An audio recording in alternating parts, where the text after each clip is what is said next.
Good afternoon, everybody, and welcome back to Heroes Lounge Division S. We are entering into our third best of 5 series of the day. Yes, third. And if you're like, wait, why third? Because we got 4. We got 4 of these today. So we are currently in our lower bracket of the Heroes Lounge S Division Playoffs, day number 1. There we go. And if you're wondering how this all works, basically it's the top 2 seed. Like I was looking at it as well. So from my understanding, the way that it works is the top 2 seeded teams within the season, they went ahead and they were at the 1-2 slot, or I guess the 1-2-3-4 slot. The lower teams, the lower 6, were put into the lower bracket. You now have to fight through the lower bracket. So the winner of OSD versus Celeb Gaming will be going up against Looking for Work tomorrow morning, or I guess tomorrow afternoon, PDT. Or 10 a.m. PDT, 1 o'clock EDT. And then we're going to be having the matchup between Team Good Guys versus Close to Death? No, the Lost Boys. And that's going to be happening after this best of 5. And then whoever wins that is going to be going up against the winner of this series. Or do I have this? Hold on. Is this all working out? Oh, I think the bracket's not updated. That's why. Okay, I was just like, this isn't lining up. Okay, no, it's the bracket's not updated fully. I think, to be honest though, I think it's like one person running it today on the admin side for Heroes Lounge, so they're doing a killer job. They're also making all these lobbies and wrangling us and making sure map bans happen and all that kind of stuff. And speaking of map bans, I'm sure you're wondering about those. Let's jump over to that. Wow, that is some... Hold on, let's fix something. That is... Nope. That does not look pretty. Hold on, let's fix this. There we go. That's a lot better. All right, the members of Celeb Gaming won the coin flip, so they went ahead and had first pick priority. Towers of Doom is going to be banned out by Order of the Sleeping Dragon. Tomb of the Spider Queen is banned out by Order of the Sleeping Dragon, and Celeb Gaming is going to be banning out Towers of Doom. Dragonshire was the first map chosen by OSD, and so let's go ahead and actually see what our first pick is going to be. And look at that, it's an Ana, but a insta-lock on the opposing side for a Joanna and a Phoenix. Gaffel, thank you so much for the follow. I appreciate that support, my friend. Is this EU? No, this is North America. Let me note that in my, there we go. I updated the stream title to reflect that. Because that's actually a good point. I didn't think about that at all. Because Europe was last week, and I was like, everyone will know. No, I'm dumb. No, this is North America. I updated the stream title to reflect that so we know as well. So they could fit all the teams in 2 days. Yeah, I agree, Hunter. No, I actually like how the bracket worked out. Like, it makes sense to me. It's rough to do 6-team playoff in 2 days. That's a lot of hours. If anyone's curious, we are entering into our 3rd game of the day, and my total live time so far is 4 hours, 29 minutes, and 19 plus seconds. We still got 2 more best of 3s coming at you. I'm not going anywhere. I'm gonna order I'm gonna eat those bratwursts and order a gigantic pizza, I think tonight. I'm gonna eat all the food after the stream. But let's actually get into this. We had some map bans that did take place, or not map bans, some hero bans that took place, as well as the actual draft that unfolded, so. They have Overwatch characters in this game? Hype! What was the final of the Lost Boys series? It was 2-3. Close to Death took the series 3-2. However you want to say it. Lost Boys 2-3. Close to Death 3-2. I hope that covers it. I have not talked about this draft at all. I apologize. So Joanna, Phoenix, Raynor, Deckard, and this is Dragonshire. I like that so far. They're going to need a solo laner, someone in the top lane to deal with whatever they pick up over here on the right-hand side. Chen is still up and available, and in the past we've actually seen Chen be really, really strong on a map like this, as well as in the solo lane. He's such a bully. He can be such a strong power. I think with their current composition, he'd be really, really strong, and it's going to be. Genji is actually going to be picked up as well. I really like that right there, and so we should be seeing some great backline dives. And Urel going to be going into this. Alrighty. Thank you so much, Keen. I appreciate that.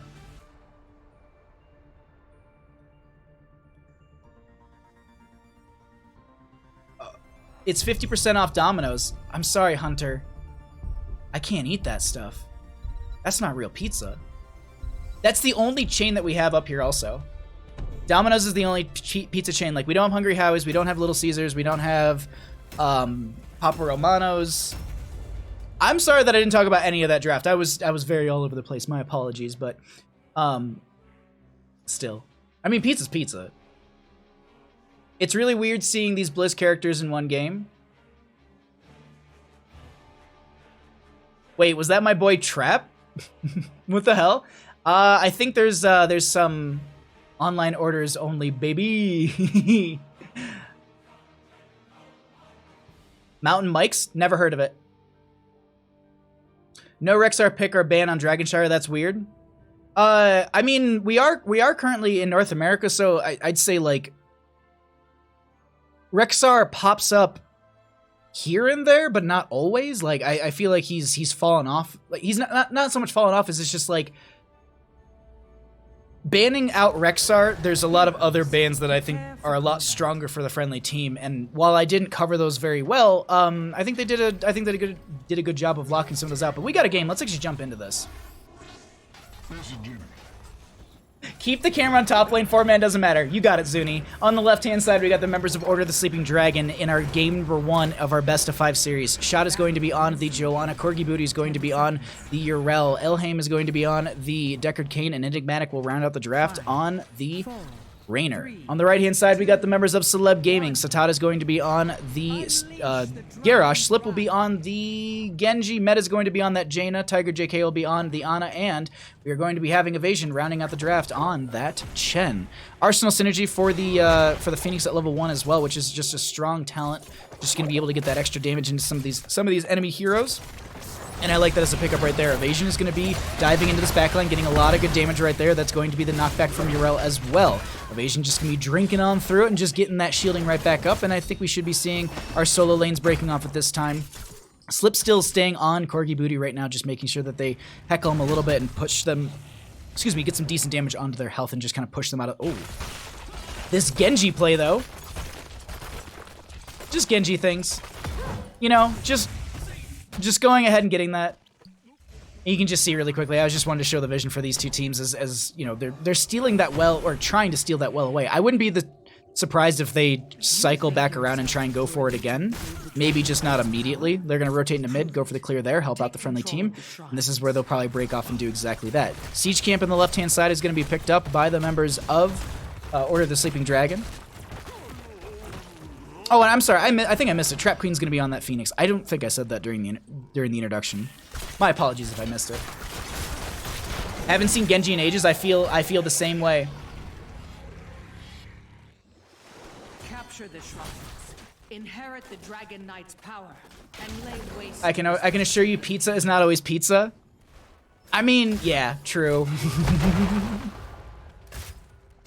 Channel is going to be available in mid lane. There's going to be a dragon potential, but no one going to be there in time for it. This is going to be Evasion and Slip still pushing up the top lane. Well is still going to be up and available. This is going to be Evasion just tanking these towers, at least, well, for the majority of it. They do have the camp pushing up here as well, and now we're going to be even Phoenix grabbing this camp and pushing this in the top lane, probably joining into Urel. No one in mid for that channel still. Shot going to go ahead and just get the wave clear in mid. There we go. Words are easy.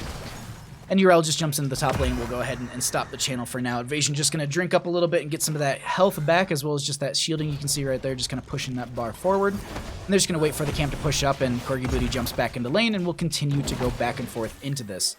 Going ahead and looking in the bottom lane, it's going to be 5-4 in levels. No kills just yet for either of these teams. And just jump onto the vision really quickly and show what it's looking like for the members of the red team, as they actually have a lot of pressure coming into the top lane. Evasion and Met are very, very low, as this is also going to be Phoenix, Deckard Cain, and Urel pushing up the top lane. Gonna drop some snow as well, and wait for Slip. Realistically, I think they're just going to have to give over the front gate, especially with Jaina going back. They're not going to be able to get the wave clear into this very easily. Evasion's so very low. The Arsenal Synergy is something they want to watch out for. 1, 2, 3, they can swap over, and they're going to be able to get the big ol', yeah. The extra splash damage from that one is just, it's strong. It's very strong right there, as we actually do have the Hand of Freedom for the Urel right there. All right, okay. Evasion trying to drink through all this, going to kick out. Trap Queen going to go ahead and get the blink out as well. Bottom lane currently has a bit of a fight breaking out, but Zunicorn said we can't leave top lane. We're not allowed to look at anything else. Just kidding. We're going to go check out mid lane right now, as Shot and Slipper just going to go back and forth in this. I think it's going to be pretty even. We are going to be hitting that 7 talent tier first in favor for the members of OSD. And we'll see if Celeb Gaming is going to be able to bring this back. But OSD is putting on the pressure in this early game on Dragonshire. This is also the map choice of OSD, so they are going to be... I have seen them play on this map quite a bit in the past, and they're fairly strong on Dragonshire. The big thing is will there be a response from Celeb Gaming to hold them back? Because as I said that there's a lot of games of them on Dragonshire, that means there's a lot of video and knowledge of what their play is on this map, and it seems like it's just there's nothing that they've been able to figure out on the side of Celeb Gaming. There we go. Oh my god. So many teams I'm just jumbling over which team is actually on screen currently.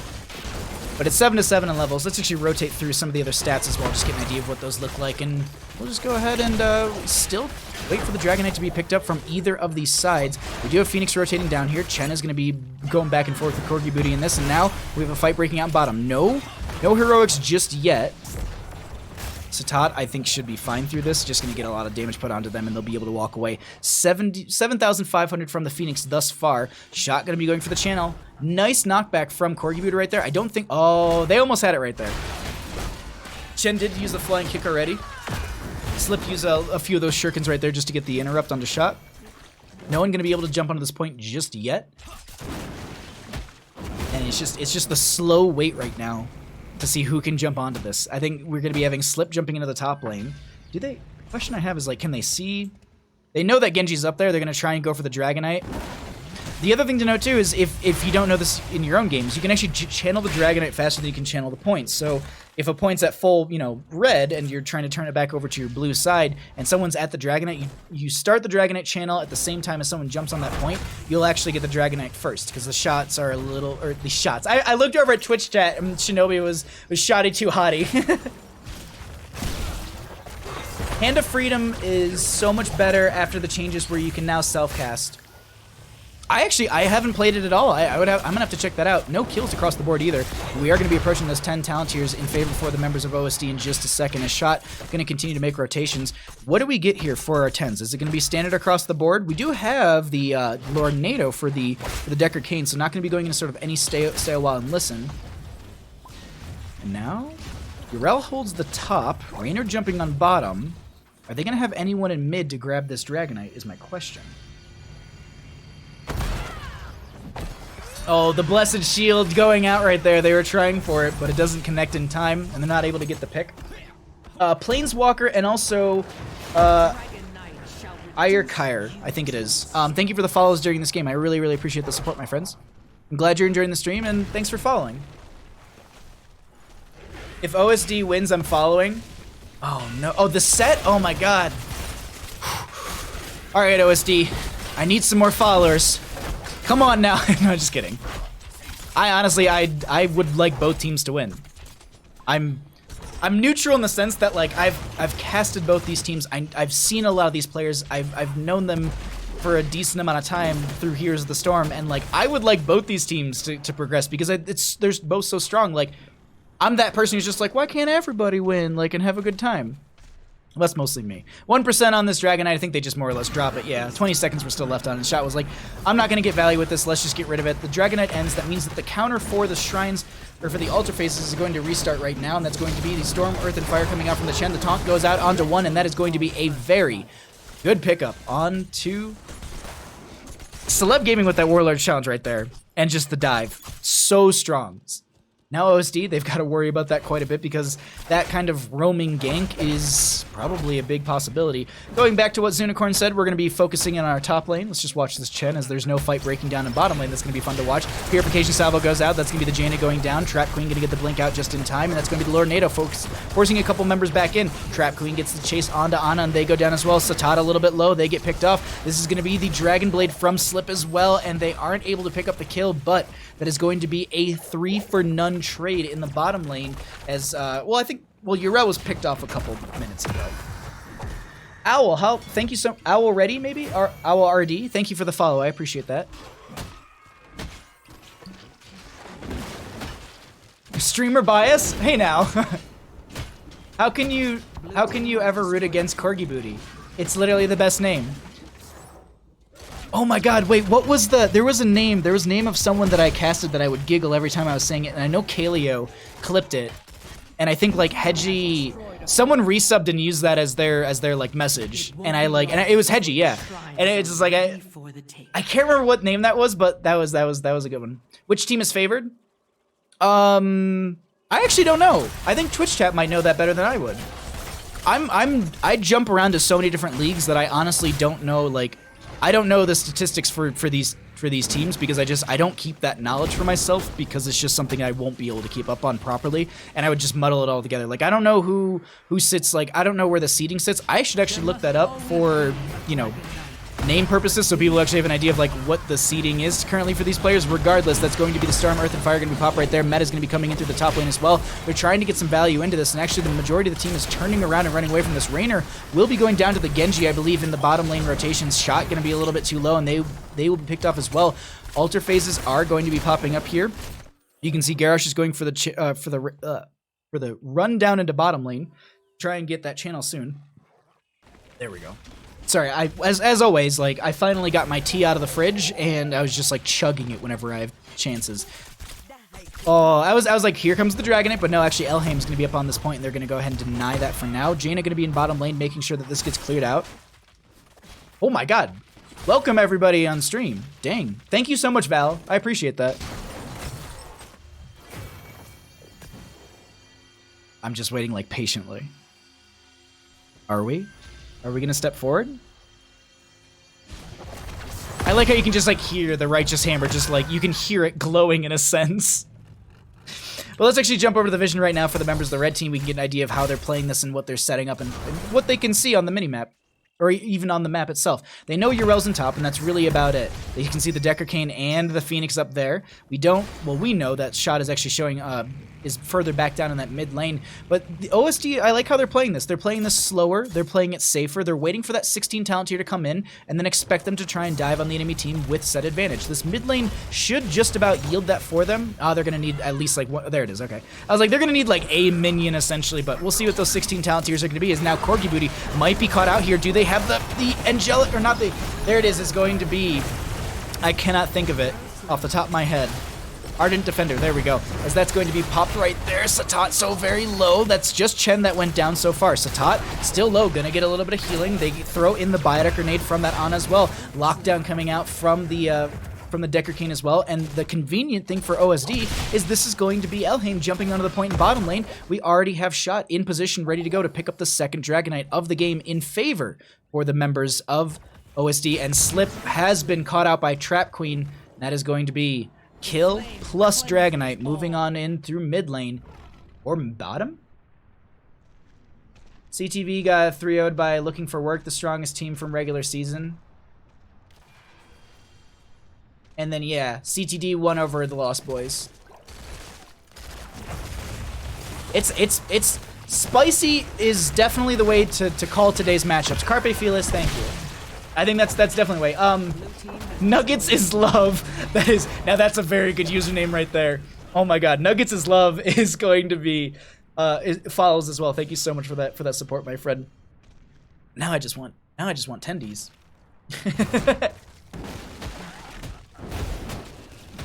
17-16 in our levels here, 6-3 in kills. Gotta rewrite your scouting report? Oh no. Dragonite, they take out the keep in bottom. I was expecting them to maybe even push in further with that, but not the case thus far.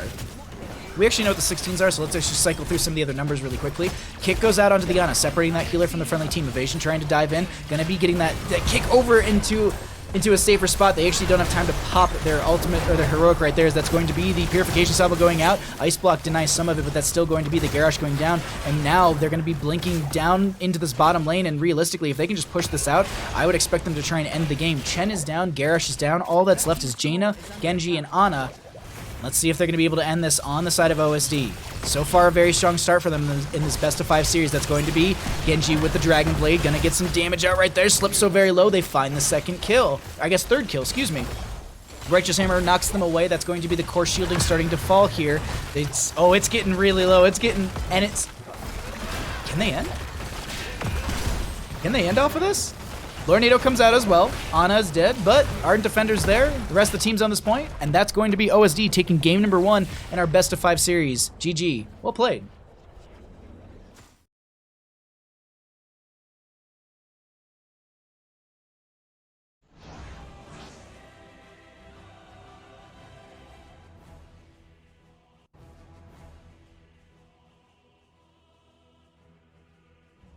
You know what?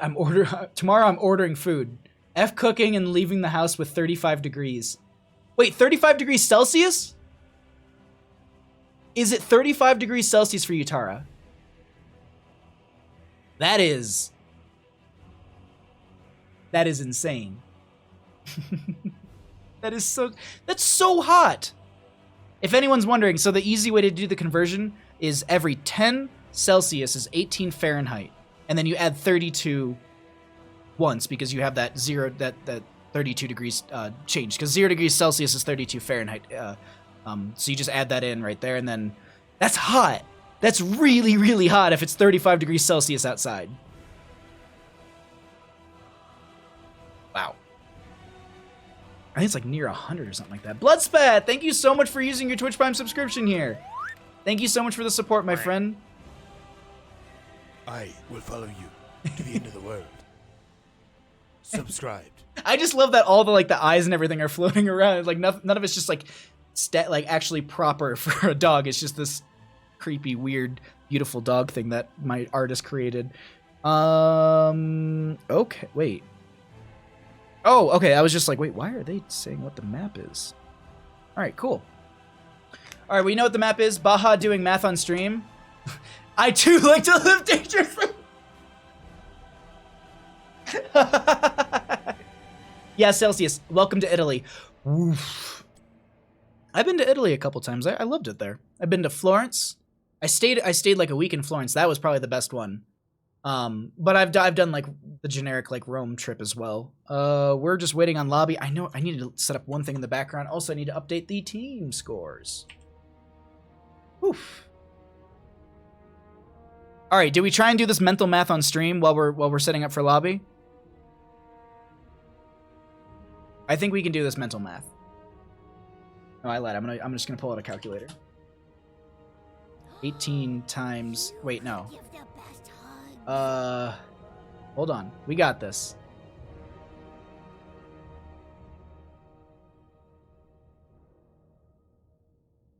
It's roughly 95 degrees Fahrenheit in Italy, I think. Roughly. Gotta ban Azmodan against Close to Death. If I see an Azmodan in any of these best of 5 series, that right there is the human teeth. Ankle Shot and Salhara, thank you so much for the follows as we get set up for this game. I really appreciate the support. You need to get more subs so that we can see more. I missed something. Hold on. Oh, you need to get more subs so we can see that more. Got it. Gotta ban Azmodan against Close to Death. I definitely... Murky game? Oh my god. Mercy only. It's like 110 in El Paso, Texas. Do you even leave the house? Yo, Red Robot. Thank you for the follow. I appreciate that. Like, what do you do when it's 110 degrees outside? You can't like walk your dog or go outside. I hope you had a full week in Rome, because I had a tour guide. I had to tour guide people for 4 days. Literally not enough time to visit everything. Huge damn city. I think we were in Rome for like 5 days, and so like my parents and I'm craving pizza. Do you guys have any? No, I had poutine. Oh my god, that sounds so good.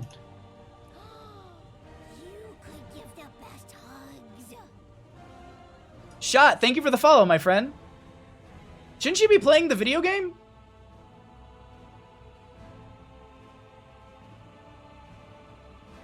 Well, I'm in the armor, so I do hard labor. But isn't it, like, not okay to make human beings be outside regardless of what your job is in that heat? Like, I know, like, firefighters who, like, they have, like, the firefighters who fight out here in California whenever we get our fire, like, our month of just, like, everything's on fire. I know they have, like, rotations that they're only allowed to work a certain amount of time because they have to, like, go breathe regular oxygen. Who needs to pay attention when you're on JoJo? I feel like I'm the one holding up the match right now, so I'm gonna R and then give him a spooky worm. You won. Do it again. God, poutine sounds good. All the, like, those bratwursts that are sitting in the fridge, like, I think that's just an appetizer for today. We got a game. Let's actually jump into this.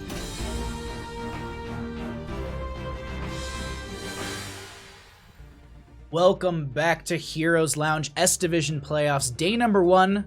Hello, everybody. Thank you for joining me in all of these wonderful, wonderful games. We are currently seeing Order of the Sleeping Dragon up 1 in our best of 5 series in our day 1 shenanigans? We'll call it that. But thank you so much for joining me. If you're sitting there at home wondering why we're going into Cursed Hollow, let me just update you on all that information. The home team is going to be OSD. They lost the coin flip in a sense, so they're going to be having map priority. They banned out Tomb of the Spider Queen, and Towers of Doom was banned out by Celeb Gaming. Dragonshire was the first map chosen by OSD and won by them.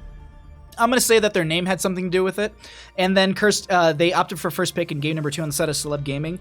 So Cursed Hollow will be chosen by Order of the Sleeping Dragon, as we are already, hearing bans. As always, I chugged tea right as I hit the draft button. I was like, let's just drink half a glass of tea. Isn't it not okay to work hard above 40 Celsius? Holy F, yeah. But how do we get to Cursed Hollow? Shot, try and play Joe only using mouse for a challenge. Oh my god, that'd be hard. Must be the day for it. Oh, you had poutine as well? We're done with stream. I'm going to Canada. All right, let's actually get into this. Maiev and Sylvanas will be banned out on the side of OSD. We have an Abathur and Ana being banned out on the right-hand side from Celeb Gaming. Anubrak will be the first pickup on their side. We could see the high priority into the Joanna once again. I was actually catching a little bit of the Master League earlier today, and from my understanding, she was like perma-banned through all of that. So I don't think we're gonna be. I wouldn't be surprised if OSD just hot picked it right now. Granted, they have a main tank on the opposing side, so they don't really need to get that. So that's going to be first pick Lunara. Okay. Cursed Hollow is a murky Illidan map.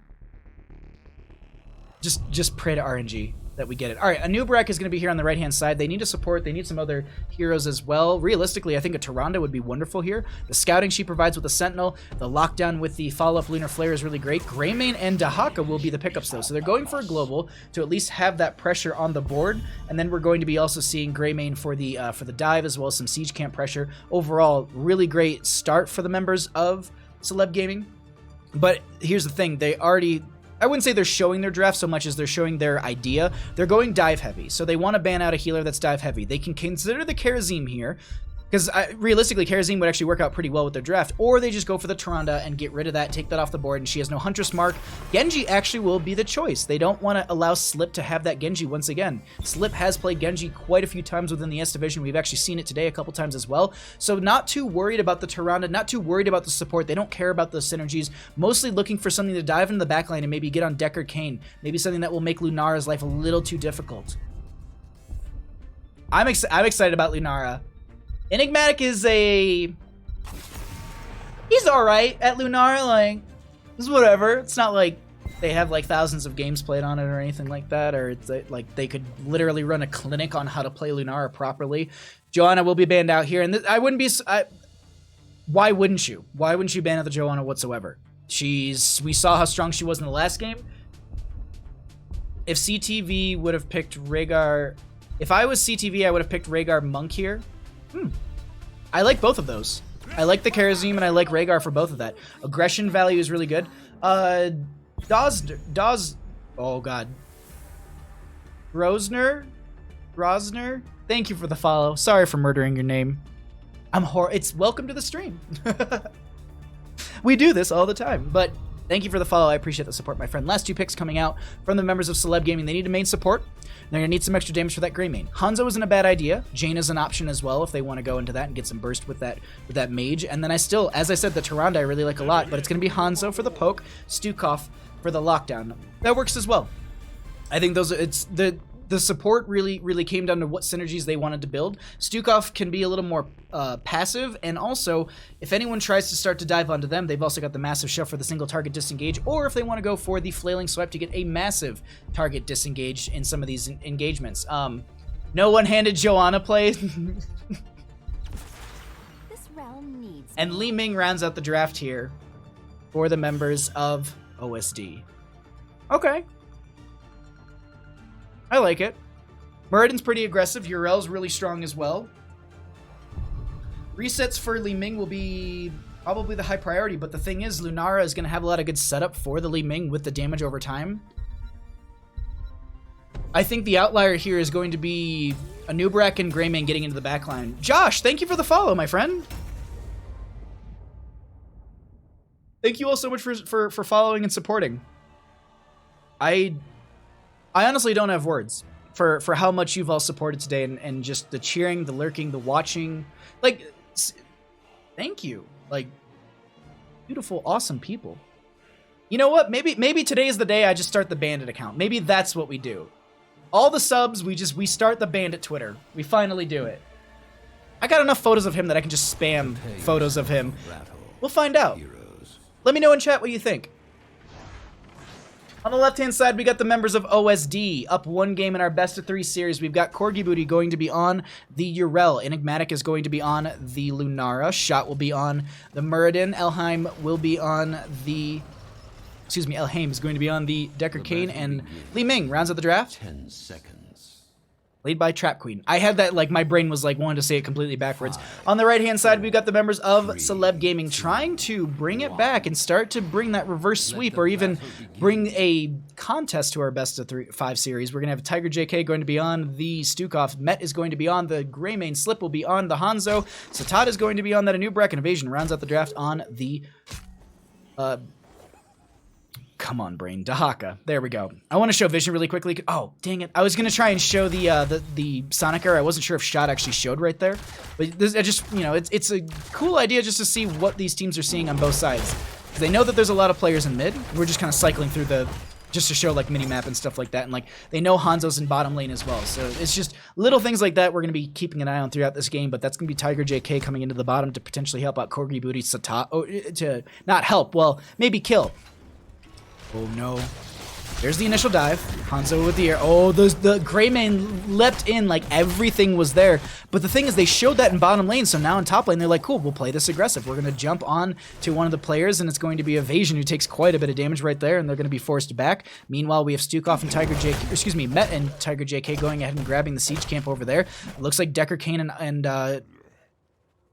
no. Oh, they're going for their bruiser camp instead. Okay. We did have Shot literally just check this camp over here to make sure the enemy team wasn't on it. Just little things like that. They don't have said oh my god. Said Sentinel to scout out things. Mormoner, I think.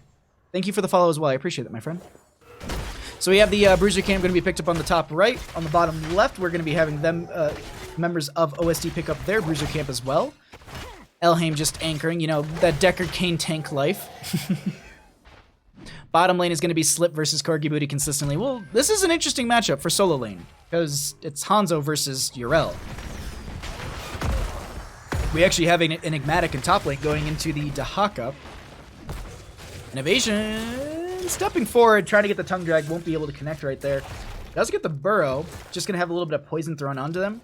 And they're just going to be backed off. Meanwhile, in a mid lane, they're going to be sieging in onto this, and they're going to try and step up and take a fight right there. Tootie Moss, oh my god, that command, yes. Bandit Twitter, I agree, Ektar.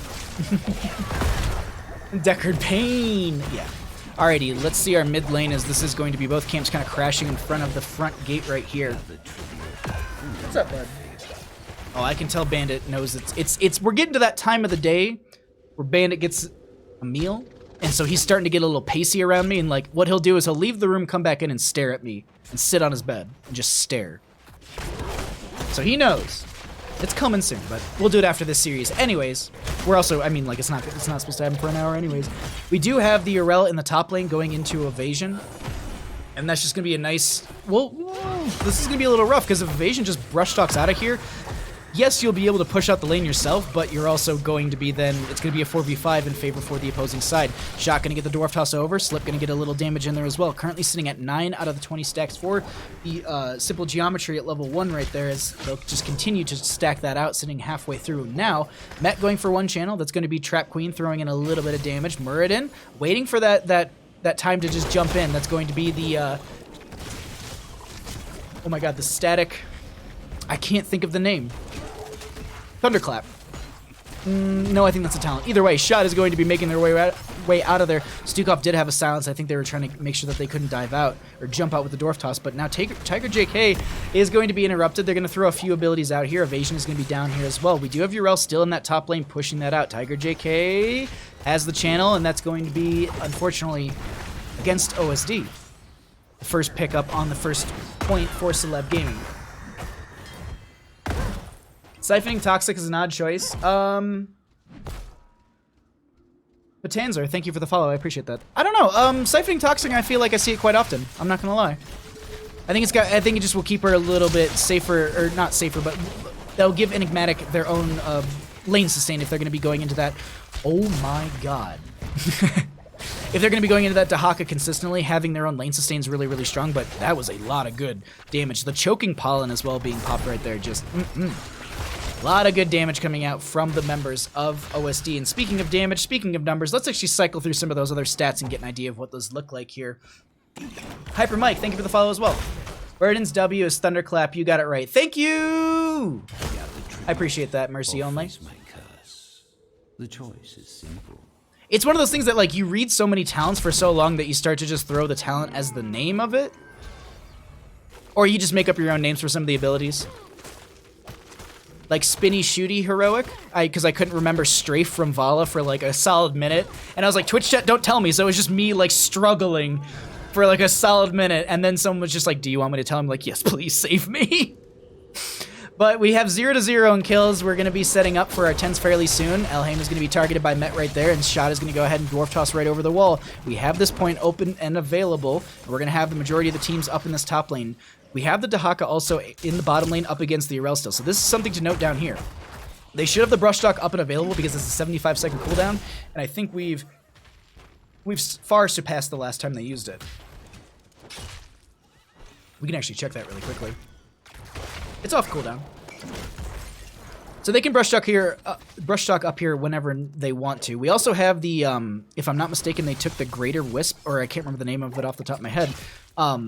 Or Sentinel Wisp. They took the Sentinel Wisp, so as it sits still for a little bit, it actually gains vision over time. So it's actually, so you can see right now, it's going to increase the range right there, and you can see so far into the lane. You can actually see the other side of that bush right there, and they'll be able to grab that. So it's going to be 1-to-1 in curse points. 10 talent here is going to be right around the corner for the members of Order of the Sleeping Dragon, while they still had this back and forth in bottom lane. Yrel going to be rotating into mid to do a little double duty, while Lunara just, I think, is going to back off and get some vision for the team. You'll see in a second how this whole area just gets entirely illuminated. Like this is the reason why, like, when Sentinel got when the Wisp got changed and when Lunara got a rework, I loved Sentinel level 1. I think it's got so much viability just for scouting and keeping the friendly team knowledgeable of where the enemy is going to be posturing and where they're going to be rotating. Much like how a really good Sentinel or a really good Owl from Tyrande can completely set up the friendly team to succeed and know and posture for the next objectives. And that's kind of what we're seeing right here. They've got this Wisp over here and they're ready. They know that Slips rotate. Like, this is the vision for the member. Oh, it actually just ends as I want to show it right there. But we are going to be seeing a tribute spawning here in the top right portion of the map. Will they be able to defend against this on the side of OSD? Seems like they're already got really good posturing in favor for the members of Celeb Gaming. Shot taking a lot of damage. Murden going over the wall. That's going to be the web wrap onto one. Decker Kane will be taken out. Li Ming was in that web wrap. They're going to blink right there. Trap Queen trying to make their way out, and they have to go through all these minions. A lot of damage goes out, and that's going to be Li Ming going down as well. 2 for none trade, and it's also the first 2 bloods of the game in favor for the members of Celeb Gaming, and now they say, well, tributes, whatever. Let's go ahead and just take down this fort. We're already here. Corgi Booty coming in as well. That's going to be Yrel with the Righteous Hammer. Potentially Tongue Drag actually slows down that. If the Tongue Drag wasn't used right there, that would have definitely been a different fight, because Yrel would have had the Righteous Hammer to follow up the Avenging Wrath and would have been able to take that right there. That was such a strong start, and unfortunately, Celeb Gaming is going to be picking that up. Starting to bring it back in this game number 2. Some momentum, some life being breathed into this team. Shot is playing Murden one-handed. I don't know about that one. Oh, this is so much damage going out. Lornado is going to be there as well. They don't get the kill on the Shot, but they're so very low. Avatar forms on 33-second cooldown. Right? Okay, yeah. I thought I was like, wait, did they take Haymaker and I'm just dumb and I didn't even catch it. No, it's pretty much standards across the board for all of these players. We are going to be getting the leaping strikes from that Lunara, not going to be going into any sort of Thornwood Vines, which is strong. Thornwood Vines actually has a lot of good viability when you're trying to just throw out some extra damage, but look at these leaping strikes coming out on Nubrak with so much damage being thrown onto them right now, and they're going to just have to run away right now. Also, they don't have their Stukov for a little bit because as I was looking at the bottom lane I think I was just looking at Yrel clearing lane. I was like, ooh, look at this. Someone actually got killed. But that's the vision right now that at least you can see for the members of the red team as we are going to be transitioning into our kind of later half here. Now, Stukov will be up in 1 second. Tribute will be in this bottom lane, and they need to deny this on the side of OSD. Shot dives forward. They actually get the Stormbolt off. But unfortunately, no. Not anything beyond that.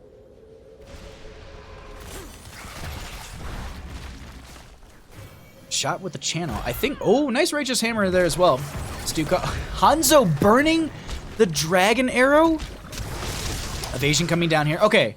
I thought they were going to be backing off. Like, they were just throwing out the Dragon Arrow, and they were still going to be able to get it. Upgrade on the healing from the Deckard as well. They're going to be going for those increased super healing potions. There we go. Let's see, 13 to 13. Curse Bullet, I believe, just went out. Corgi Booty a little bit low right there. Satat is going to be in a bit of a rough spot. That's going to be shot popping the Avatar form. Satat will be the first one to go down. Evasion is going to be a little bit low. Righteous Hammer going to hit them in the back line, pushing them further away. 40 seconds on that arrow from Hanzo, so they're not going to be able to have any sort of lockdown if they want to aggress onto the friendly team. Elhaim will be stalled out right there as there was a really good Sonic Arrow coming out from the Hanzo. I think that's all the stall that they have, and that should be Elhaim going ahead and getting the... Really good burrow from Evasion right there. But Elhaim will be going ahead and picking that up, and that's going to be 2-2 when it comes to our curse points. Now, we have a boss rush coming out in favor for the members of OSD. Cookie and Frame Shift, thank you so much for the follows during this game. I appreciate that, my friends. Thank you all so much for supporting the channel.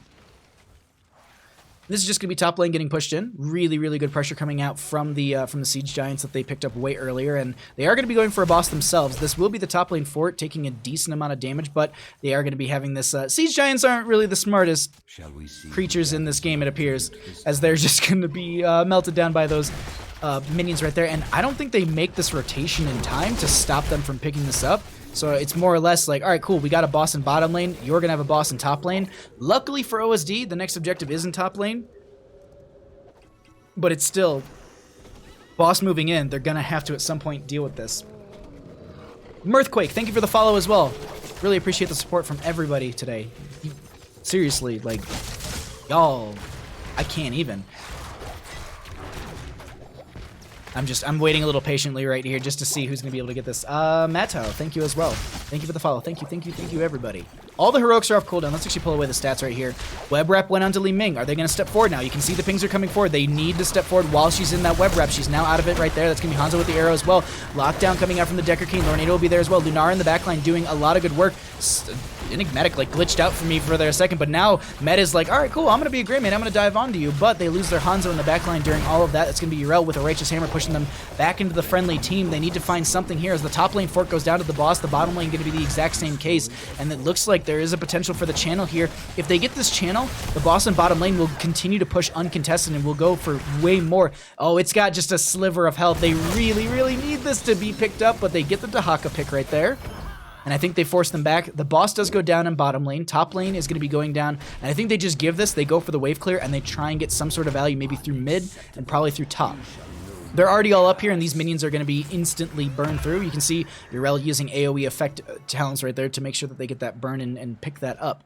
This is also going to be shot. Just stepping forward, Thunderclap. I want the experience. I need 16. And that's a really, like, it's just little things like that. Like, that's important right there. We have Slip going ahead and clearing out the bottom lane as best as they can. This is also going to be Satat pushing back this mid. It's a rough spot to be in on the side of Celeb Gaming. Not in the sense that, you know, they're massively behind. We're only looking at about a half a level difference between these two teams. Maybe like 3/4. But it's a talent tier that's between the two. That's the really big one. That's the really big issue. Thunderclap once again from shot just to get that clear. Top lane. This is just going to be going down to the minions. They won't be able to get any of the experience. Actually, Yrel maybe was going up there, but I think they're going to regroup and maybe go through bottom lane. 15 seconds is left on the objective. Hanzo going to go ahead and get some vision against the enemy team, so they know that they're on this point from that Sonic arrow that was just thrown out. They're just going to clear this out as quickly as possible. Curse ends in 5 seconds. I think they could probably get the front gate if they wanted. They're gonna take out a. I like using that. Oh, I got something blossom. I think it is. We'll see in a second. I can't remember the name of the actual ability off the top of my head. Met is going to go ahead and grab this over here. I think they should be able to solo this. They're going to have Tiger JK coming in and helping out as just to speed it up a little bit. But now, no fight. Excuse me, Nubrak goes down. I was like, wait a minute, there was something happening down there. Yeah, Nubrak's going to get picked off. And right now, like, you can, this is the vision. This is purely vision from just the Wisp. As you can see, shot's no longer there.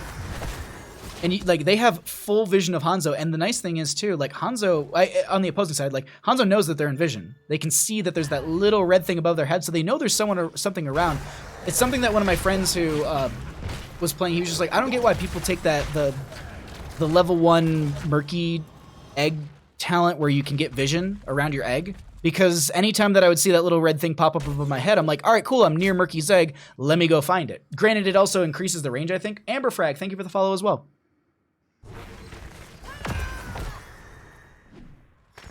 Dragon Strike gives zoning potential when they try to engage in these close quarters where the tributes are. It's also good for boss control.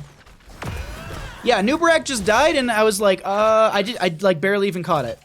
Not gonna lie.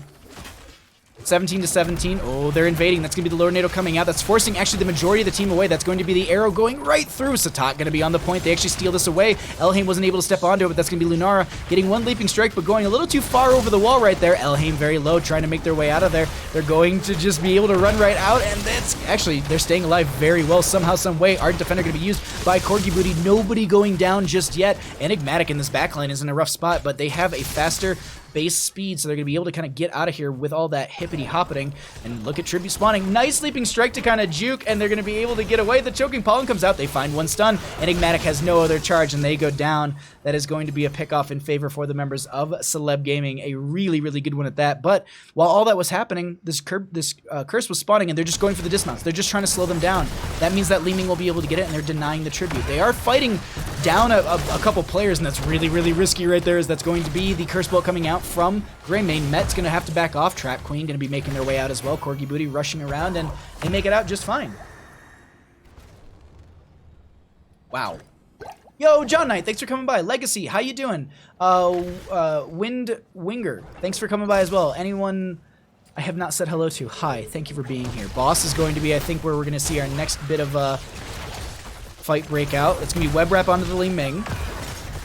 Lockdown from the Decker King coming out, but it doesn't really connect onto much. Shot in a bit of a rough spot, or a weird spot. They're going to be just fine on health. 15 seconds on the Avatar form. Nice speed coming out from Urel as well, just making sure the friendly team gets out of there. Enigmatic is back up on that Lunara. And I think they've distracted them long enough to keep them off this this boss for now. And they'll have to clear out their top lane. Like, geez. Just... And so here you go. You can currently see that's the vision being provided, and then it's going to be completely opening up, and just this is Enigmatic's vision. They have full vision of if someone jumps on this boss by just having the wisp right there. So it's little things like that I really like highlighting. It's great.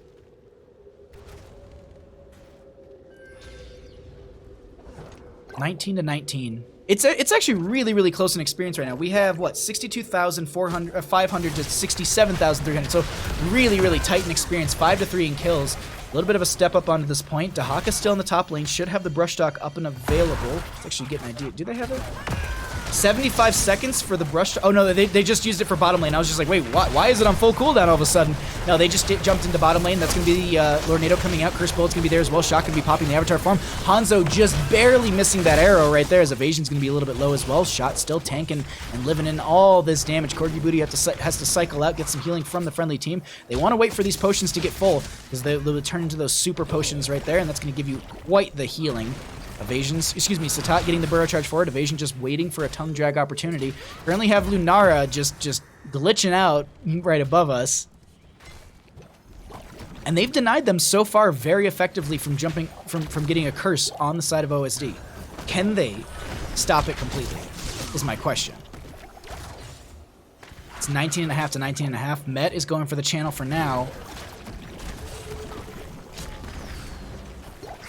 I'm waiting like patiently, like who's gonna step forward? That's gonna be a lot of damage onto Muradin. They found their opportunity. Lornado goes out a touch late. Massive shove onto Lunara, but I don't think it pushes them far enough away. And now without their main tank for 54 seconds, they're going to need to play this a little bit. Yeah, they're gonna have to back off with this. I thought they were gonna maybe go for like 1 or 2 pokes onto this because they do have the mid lane pressure coming in, but top lane and mid lane are quite far pushed up. So I think the main focus from the members of oh my god. Trap Queen with the arrow, with dodging the arrow right there, but that's also going to be the play of the game, pushing them further into that, and that's going to be Hanzo with the pick right there. That's going to be Yrel getting picked off as well, and now Lunara is going to be in this web wrap. Can they find the pick onto her? This could be the game-ending momentum they need on the side of Celeb Gaming, and this is going to now be, yeah, Shot even calling the GGs right now, as there's 4 dead currently. Shot will be up in 14 seconds. And this is now Celeb Gaming moving on past the keep, and they step up into the bottom lane. Decker Kane with the solo core defense.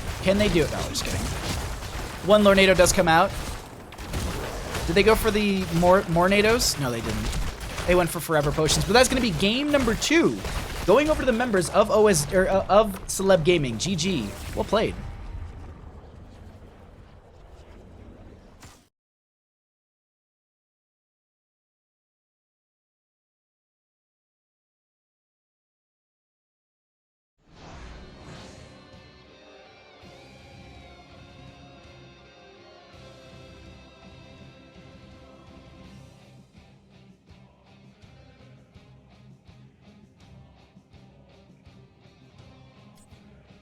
Never more Nados? I know.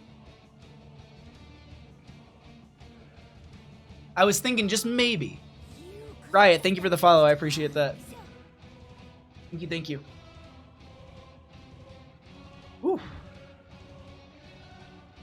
Another great game.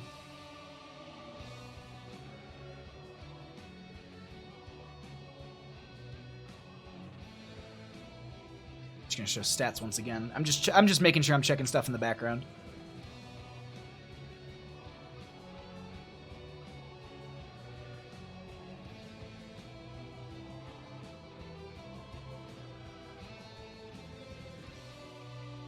All right, cool.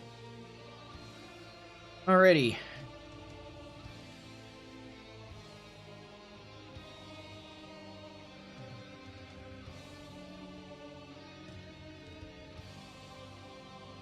I muted my mic instead of transferring back to this screen. Hello, everybody. Thanks for coming by.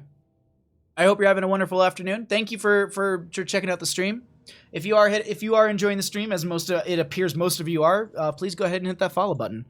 You can know when I go live. I do a lot of casting on this channel for North America. I cast a lot of community games, community league games, I guess you say. A lot of them are best of 3s. You can actually check out. I have a whole YouTube page of just games casted. That's most of what I do on this channel. Here and there, I do play the game on stream, but I would say 90% of the time we do casting. So if you enjoy the content you see and you'd like to see more casting, please go ahead and follow. If you'd like to support the stream in any other way, shape, or form, I'm so thankful for all the people that do. And just thank you. Like if you wanna subscribe and get yourself some cool emotes, please go ahead and do so if you can. I'm not gonna force anyone to do anything like that.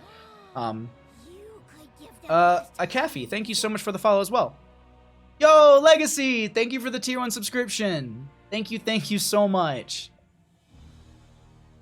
Whew. I have no joke been thinking of what food to eat today. I'm gonna eat so much after stream. To the end of the world. Subscribed. Thank you, Legacy. Thanks for all you've been doing for HOTS and casting all these games this season. I want to touch your head. J-How.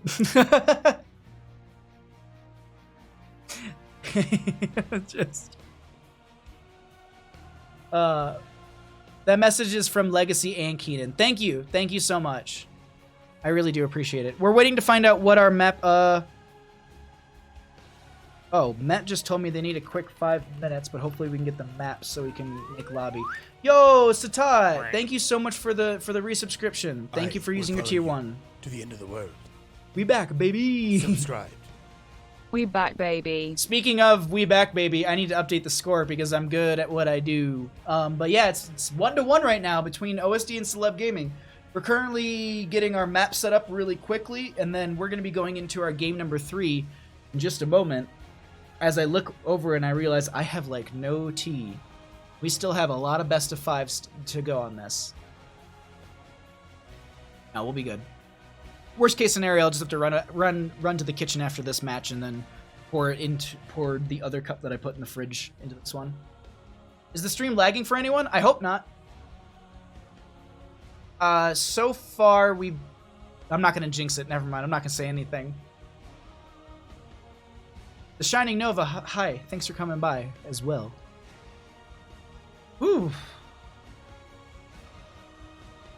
So yeah, we're gonna hang out while we wait. Shoop, thank you for the follow as well. Thank you. Yes, get that rare parrots in there. All the rare parrots. It's fine for me, not lagging for me. Okay, cool. Cool. That's good to know. I don't know what I want more. To just bathe in that soft, crisp beard or caress his smooth, shiny head.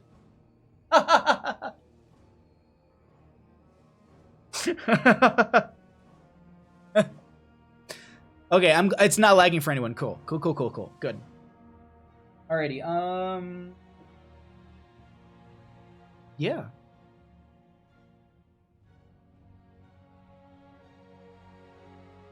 Sorry, just like it's one of the players is just like, oh my god, my Shot's watching us play, and I'm like, Shot's on your team.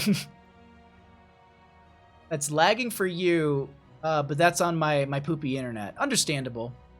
Is the encoder option available for people today? Is there encoding today?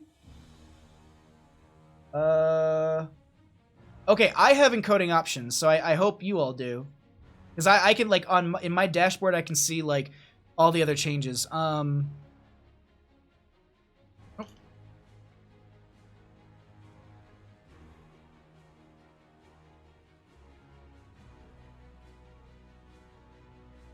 Each team gets one observer to shot call for them, but they have to make sure the player 5 chugs 5 beer first.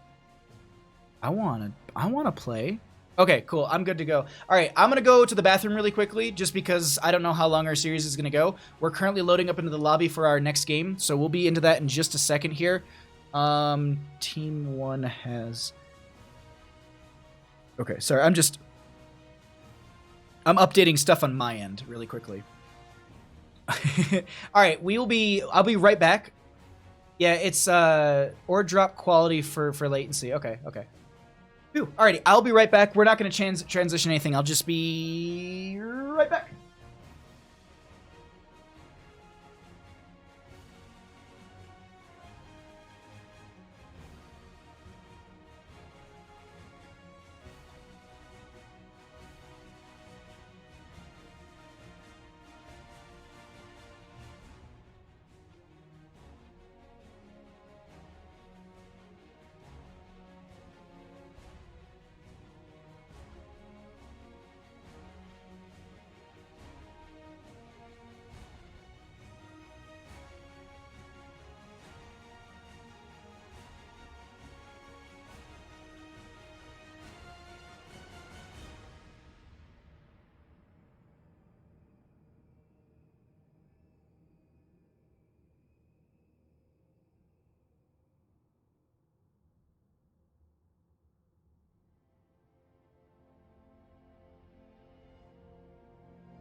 Oh, okay. Hi, everybody. I am back. I'm not muted. We're good. I didn't miss anything. Chad, I love you. You're beautiful. Maybe if this goes 5 games, my team will be on time. Oh, Kappa? Pretty sure Baja's still BO2. I'm back. Nope, spooky worm.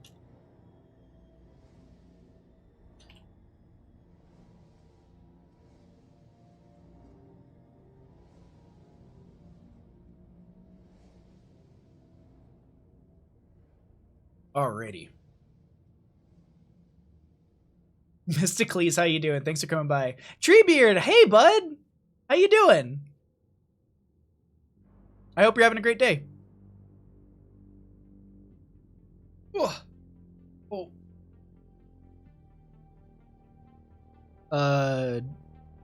Treebeard is on. Someone just sent.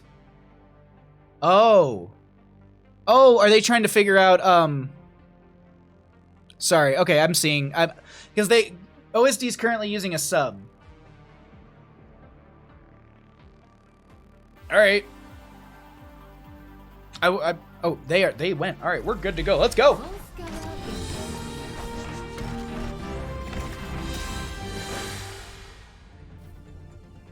Good afternoon and welcome back to Heroes Lounge Vision S Playoffs day number 1. We have 2 days of this. All of these games are best of 5 except for the grand finals, which would be a best of 7. That'll be tomorrow afternoon. It'll be our last match of the day, but we still have this match and another best of 5 after this one. Thank you all so much for joining me this morning, afternoon, day, night, whatever time zone you're in, whatever part of the world you're in. Thank you for hanging out. Thanks for supporting the stream.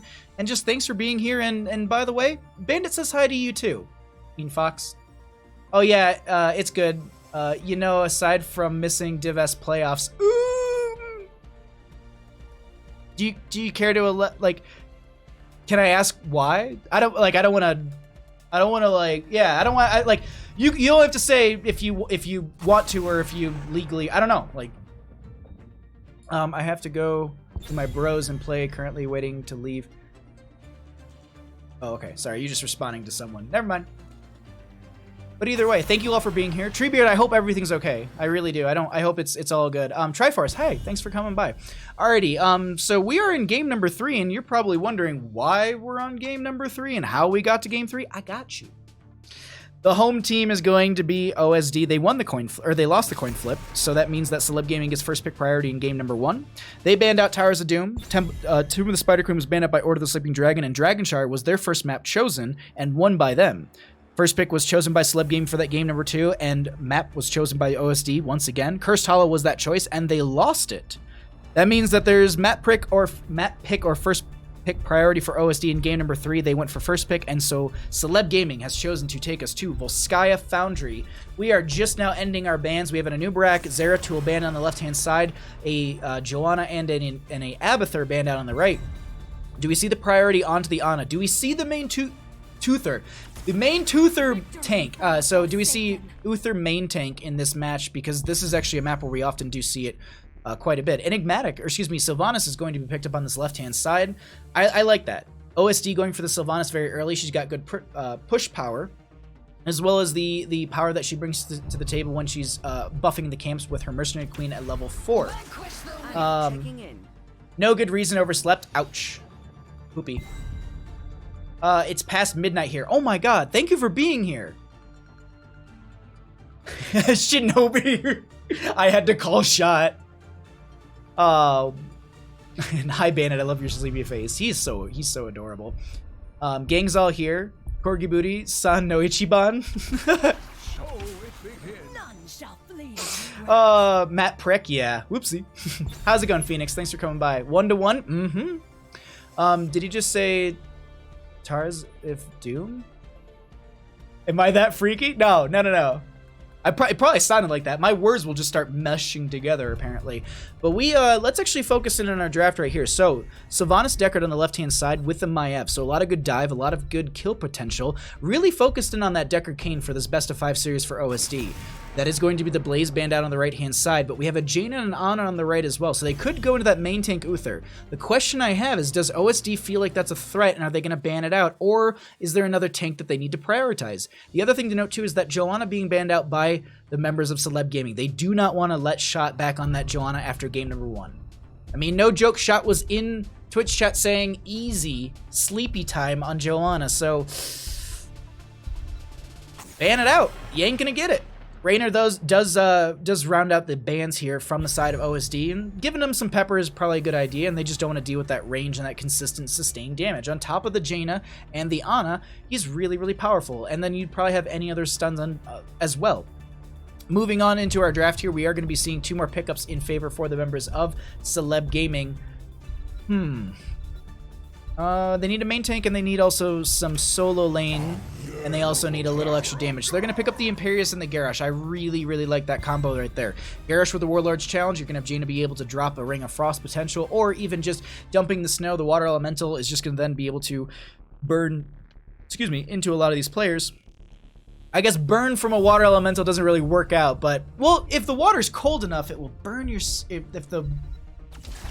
I got nothing. Leoric and Murden will be picked up here on the other side for OSD. So this can be Leoric for the solo lane into the Imperius, which I actually really like that matchup. And then Murden for the main tank once again. Sleepy time too soon?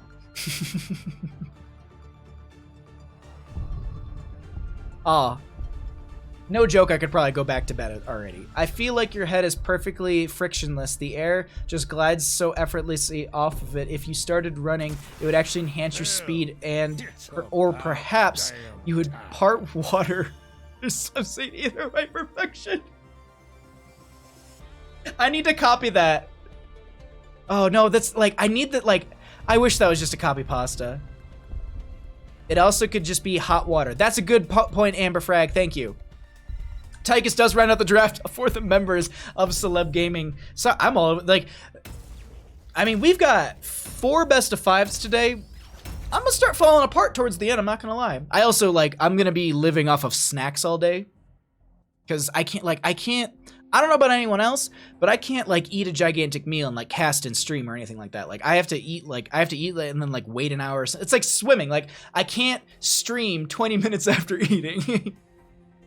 So when's your Megamind cosplay? Actually, if anything, I won't shave anything, but a lot of my friends, actually, I was over at their house on Monday when I usually meet up and play Doom with them, and they were just like, oh, like, we really want you to be, to play, like, do, like, Dr. Venture for Halloween. I was like, I would do it. Unfortunately, I'm gonna be in Anaheim on Halloween, so sorry. Like, I'll do it in Anaheim. Like, if there's a Halloween party in Anaheim when I'm there, I will go to it and I will do my best. I will find a speed suit. Let's get into our game. On the left-hand side, we got the members of Order of the Sleeping Dragon. Enigmatic is going to be on the Sylvanas. Trap Queen is going to be on the Maev. Corgi Booty will be on the Leoric. Elhaim is going to be on the Decker Kane, and Shot will be on the Muradin. They lead in this. They are even in the series 1. On the right-hand side, up also 1 in this game, we have Celeb Gaming. They want to try and make this a 2-1 so they can continue to bring that pressure. Slip will be on the Tychus. Tiger JK going to be on the Garrosh. Evasion will be on the Imperius. Satat will be on that Ana. And Met rounds out the draft on the Jaina. Let's go ahead and check out our mid lane. True, the beard drag counterbalances perfectly balances. It should be. I've heard from the legend himself, Hunter, that Domino's has 50% off right now. Stop it. Hashtag livestream. Wait, what? What's going on in Anaheim on Halloween? I'll be down there for BlizzCon. Yeah. So I fly into Burbank like 2 or 3 days before, and I'm gonna go see a bunch of my friends who work for animation studios and stuff, and we're gonna go to Knott's Berry Farm, because I think one of them works for Titmouse. They actually do animation for Big Mouth, and I think they do their like staff part. They do like a big party on Halloween or around Halloween at Knott's Berry Farm. So a bunch of us were gonna try and go there, and then I'll be down in like I think my hotel is on Thursday, which is Halloween if I'm not mistaken. So if there's a party on Halloween, I'll probably be at it. In the end, why is he only living off snacks then? Cause I'm not a fan of Domino's. I'm sorry. I'm not like Domino's. Like, if you like it, that's okay. It's just not my jam. I've actually gotten sick every time I've eaten it, so that's the big issue. My body doesn't like something with it. Because I have a really finicky stomach. Alright, let's actually get into our game. We don't need to talk about any of that other stuff. It doesn't matter. We have Heroes of the Storm in front of our faces. So we're going to be doing rotations between top and mid. Looks like we're going to be having the Leoric versus the Imperius down in the solo lane, but Leoric is going to be floating around in other places, it seems, for now. They don't really care for the solo lane for now, or at least they're just going to be rotating Leoric back into it, but that's going to be Shot going over the wall with that Dwarf Toss so very low, almost missing that kill right there on my end. They almost got a kill themselves. Yeah, Pizza Hut, Domino's, all gross local pizza places love. I actually eat mostly at the local pizza places up here because, for example, actually, I lied. Earlier I said Domino's is our only chain. We do have a Pizza Hut up here, but it's still Pizza Hut. Either way, we have a buy-out committer right now that's going to be the lockdown under one. They're going to be continuing to jump onto this point. Corgi Booty, so very low, so Shot jumps in to cycle in this tank pressure from them. Evasion getting low. They drop the turret as well. That's going to be the first blood of the game in favor for the members of OSD. Slip getting low, going to use that dash. They don't get out. That's going to be the follow-up onto the Ana, who actually had the Umbral Bind onto them as well. Tiger JK is going to be going down as well. The members of Order of the Sleeping Dragon took a shot of espresso before going into this game number 3 and just decided that they're not so sleepy anymore. Holy crap, that was a very, very good start for them right there, taking 4 kills, and look at the experience deficit that's now grown between these two teams. We can actually I just want to highlight that really quickly. I think it's, there we go. There's 1,728 experience just from those kills. And I would say, and also, you know, there's a jump in mercenaries and a little bit from those minions. So in all of that, we're seeing like a solid 3,000 deficit in experience between the two teams. Like that's something really, really big to highlight. Like early game kills, they don't yield you that much, but when you almost wipe the enemy team, yeah, you're really going to start running ahead in this match, and you're almost going to be hitting that 7 talent tier. The question is, will they be able to, they're going to be able to actually hit the 7 talent tier, and then I think they're going to just force themselves back onto this point. They should be able to cycle out, get a little bit of healing. They're going to clear out top lane, as you can see up here. And then now, yeah, I like the way that this is rolling right now, and this is going really well for OSD. Can the members of Celeb Gaming bring it back? Because they have got some good power here. Tiger JK is using everything in their arsenal to try and get out, and Satat does their best to keep them alive, but they get picked off. 7-6 in levels, and it's 5-0 in kills. OSD coming out in game number 3.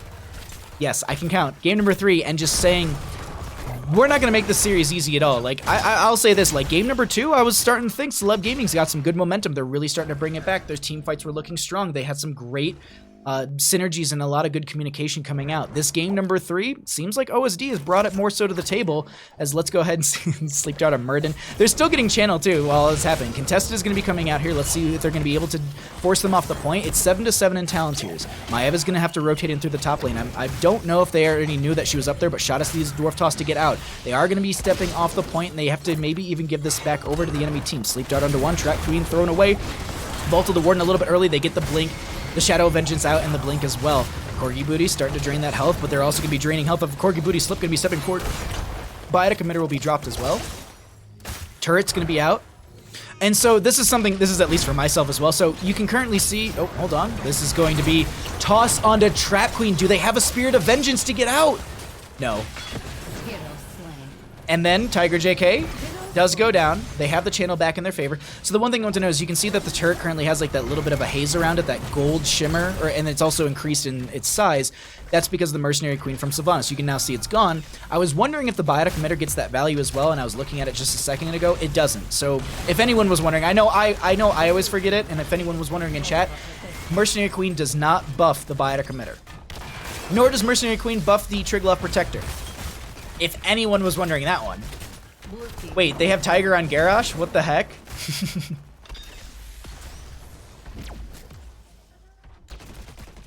Seems odd considering they won the last match. It's weird. It's definitely like the momentum shifts in these games that we've had today. I enjoy them because it's a lot more. The back and forth is less expected on my end, because usually a team is really, really strong and you'll see them consistently win fights, and as a caster I always do my best to just stay in the middle of the road and I don't root for a team. Whether it sounds like I do at times, I apologize. But my whole thing is that you can see sometimes when a team is just way stronger than the other. I love this. I love the S Division so far because today, the matches we've had, there's been many opportunities for both the teams to bring it back. I mean, look at game 1 from Looking for Work versus Celeb Gaming. I don't think I thought that game could have gone either way. I really, really did. That was such a great back and forth between those two teams.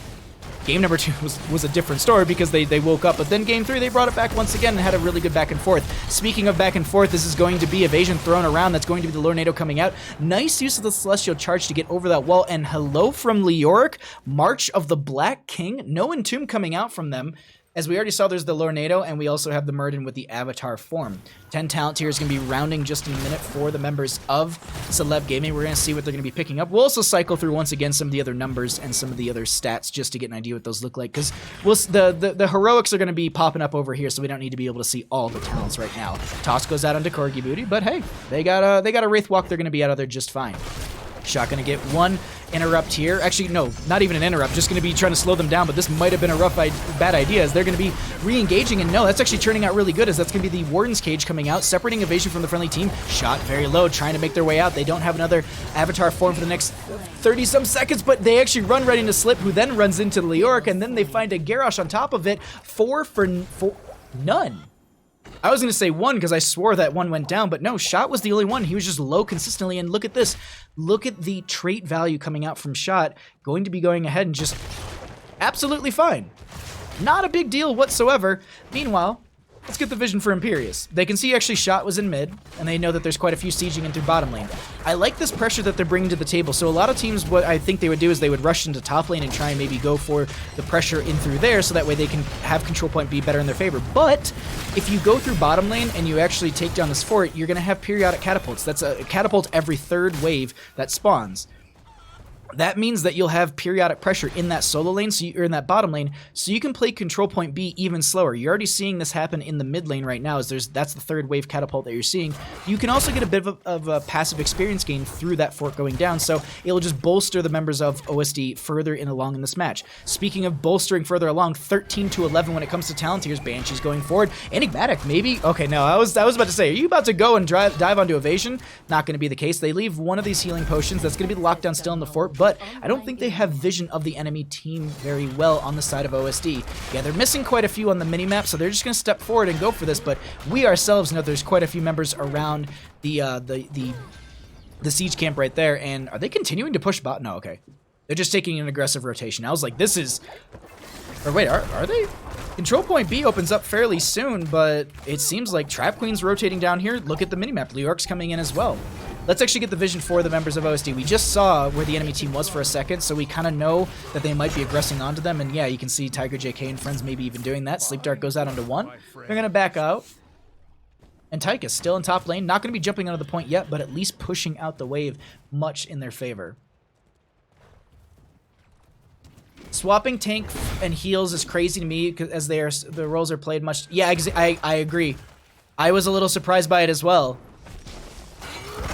I don't think Shot is... Ooh, Indomitable going to use. Avatar form's going to be popped. That's going to be a Thunderclap going down from Murden as well. And oh, the Warlord's challenge. Even in the Avatar form, Murden gets picked off. Leoric will be sitting on that point. That's going to be the toss onto Met right there, who did have the nano boost onto them. Warden's Cage coming out from the Maiev. They're just trying to get out of here, but that's going to be another toss going out. And the aggression from Celeb Gaming is huge right there. Leoric is going to be in that Wraith Walk form, just like, I'm going to get off the point I'm going to stay on the point as long as possible. Because here's the thing. We can see the vision for Enigmatic, and that's just going to be, they don't know where the enemy team is, and they knew that they had lost a couple players in another lane, so they'll get those back. 18 seconds on Maiev is going to be the longest. They should be actually able to get everybody back up and have one more attempt onto this, and with that, I think they're going to try and go for their 16 talent tier. The hardest part about all this is going to be, well, a lot of the lanes are pushed out, so they have to step way farther forward, and they don't want to stagger out of death. Maiev just gets back up, 36% in charging.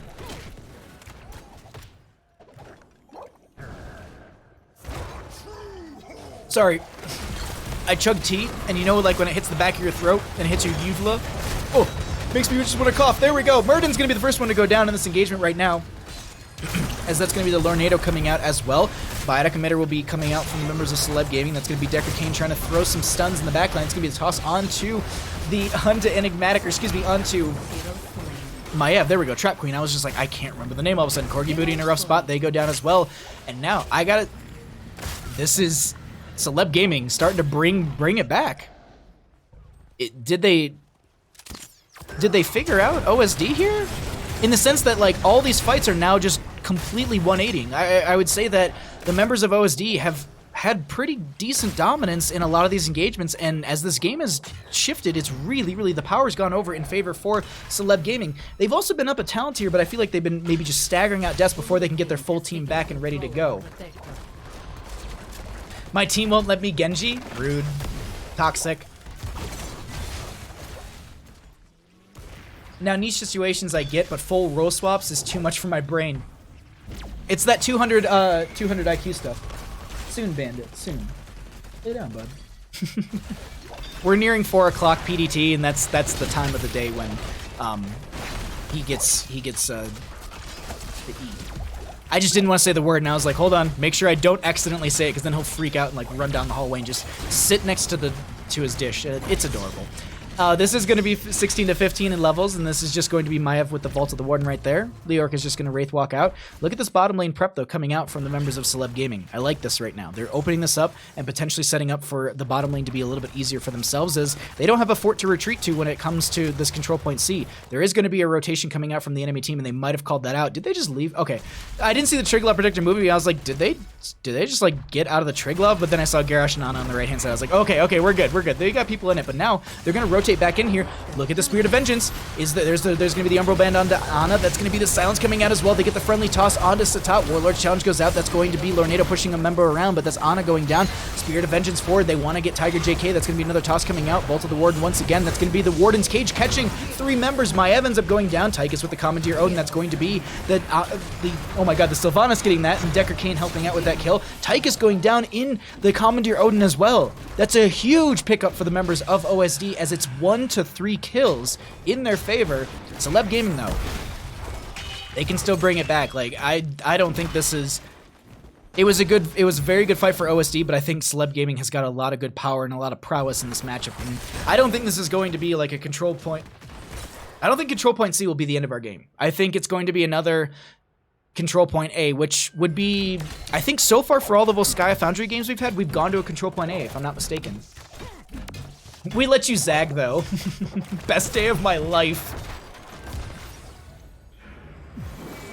Aziria, will you play Bunkerman?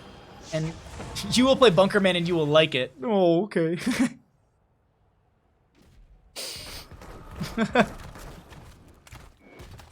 Oh, just like, that's all you're allowed to play. Sexy Panda, thank you for the follow as well. Very good name as well. Thank you for that follow. I appreciate that support, my friend.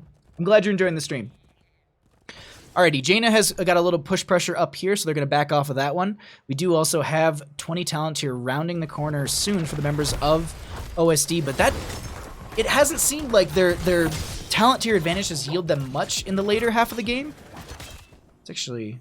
They don't know. I'm just looking at the minimap right now. They don't know where this enemy team is. We're currently have vision for the members of OSD.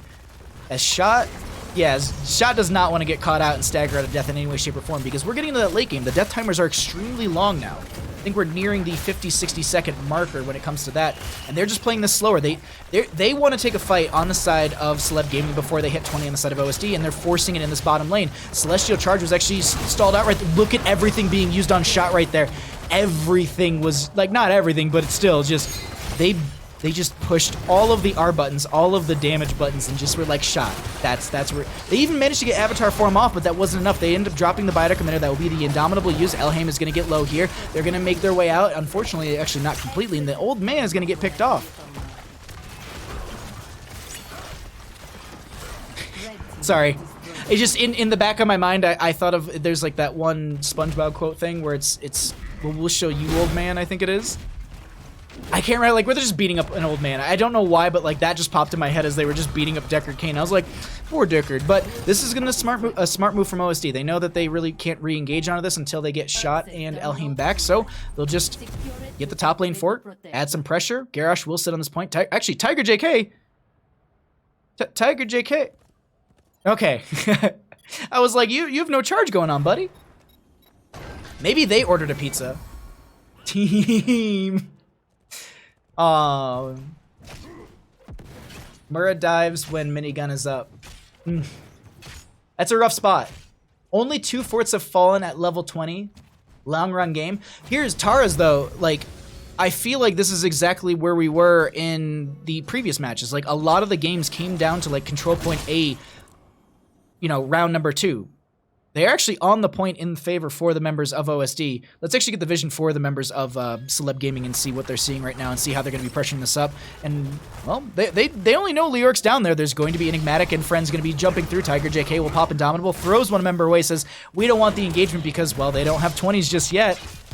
It was just full disengage, and they know that they can't jump onto this point. No one's on this point. What? Why is no one on the point? They could have at least been like 80 to 90% there. I think maybe it's just because of the fact that they don't want to end up taking a 4v5 by chance with one person just sitting on the point. The future is now, old man. Oh god, I miss. I rewatched Malcolm in the Middle not too long ago. Also, Chief Mojo Risen, thank you for coming by. Alrighty, Evasion going for the initial channel onto this. They're going to have 35 and rising in their percentage. 20 to 20 in talent tiers. We'll cycle through some of the other numbers in just a minute as we're going to be having a fight break out. That's going to be the biotic emitter going down, I think. Either way, that's going to be there's the biotic emitter. That's going to be the Warden's Cage in the backline. Sylvanas is the first one to get picked off right there. BFG, or excuse me, the big red button coming out from Slip right there. That's going to be Trap Queen getting pinged. It looks like they're trying to get this Maiev, who's just getting Fan of Knives reset after Fan of Knives reset. Another toss going in. No heroic available for her. She gets the the Spirit of Vengeance out. Toss goes out onto Evasion. Nice use of the Stormbolt from Shot. Stalls that out for a little bit, and now that's also going to be the clean disengaging bottom. So they only lose their Sylvanas. This is going to be top lane pressure getting the fort up here as well. Imperius jumps back onto the point, and that is going to be Celeb Gaming starting to bring some life in this series. Not so much bring some life, but just they're answering back into OSD. Satat taking a lot of damage. They end up going down right there. Ana is out of this battle. Nice use of the Lornado from Deckard Cain right there. They didn't go for the Mornado. They went for the I can't remember what it is off the top of my head without looking, but it's essentially all the rubies right there. Jaina is going to be going down as well as the Tychus. Tiger JK a little bit low, trying to live and trying to do their best, and that's going to be Corgi Booty also stealing some, cheating death a little bit right there. Do they grab this Triglav Protector and end through top is my question. Maiev gets picked off by the Angelic Armaments. Corgi Booty trying to cheat death, trying to get this as quickly as possible. That's going to be the insane chase into this mid. And the thing is, while all that was happening, members are coming back to life. So they realize this, they back off, they end up, oh, all right. Okay. It appears we have lag. Oh my god. You ever stretch and your back just pops? It's like every time. Maiev walked right into that? Yeah, unfortunately. Perfect gems. Thank you, Terrace. I didn't look at it, but now I can. Perfect gems. Thank you. Alrighty. Oh no. Uh-oh. What they said, he's apparently a player's computer died. I don't that's so morbid. I don't know what that means. John Knight 323, yes. Make sure he remembers to water it again. The Real Corrosive, thank you for the follow. I really appreciate that. They're talking about the power of Hamster's computering evasion's power and how, and then Captain Wedge our Adamant is just informing the team of just like, you want to keep that hydrated so it doesn't, Honestly, man, HOTS is really demanding on a CPU, probably overheated. Here's the thing though, actually, Raw Shock as well. Thank you for the follow. I really appreciate that. While I agree with that statement, there is actually, there's a little icon that pops up in HOTS when your CPU is actually being overheated by the game. And so my point is they should know. And if their computer's being overheated, yeah, no, I don't think it's that. I think it was just one of those things that like the game crashed or something. Like, who knows? Who absolutely knows? But we have one ready coming out, so we're going to get back into this game in just a moment. Thank you all once again for following, for hanging out. I really appreciate all the support this afternoon and this morning. And today is not the only day of games we have. We have more best of fives tomorrow and a best of 7 at the end, and we have one more best of 5 after this one, but we already got back into our game, so let's get it. Alrighty, channel going over in favor for OSD as they have found a couple... Okay, alright. Never mind. Wait, sorry. Wait, what?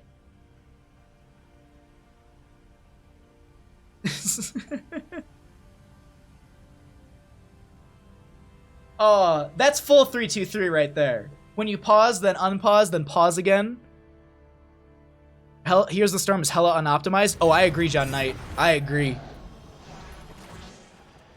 Hey man, they have to push their PC to the limit to win the series. How can you expect someone to not push everything, put everything in line here? My Intel 8-core processor is using 1 core to the max.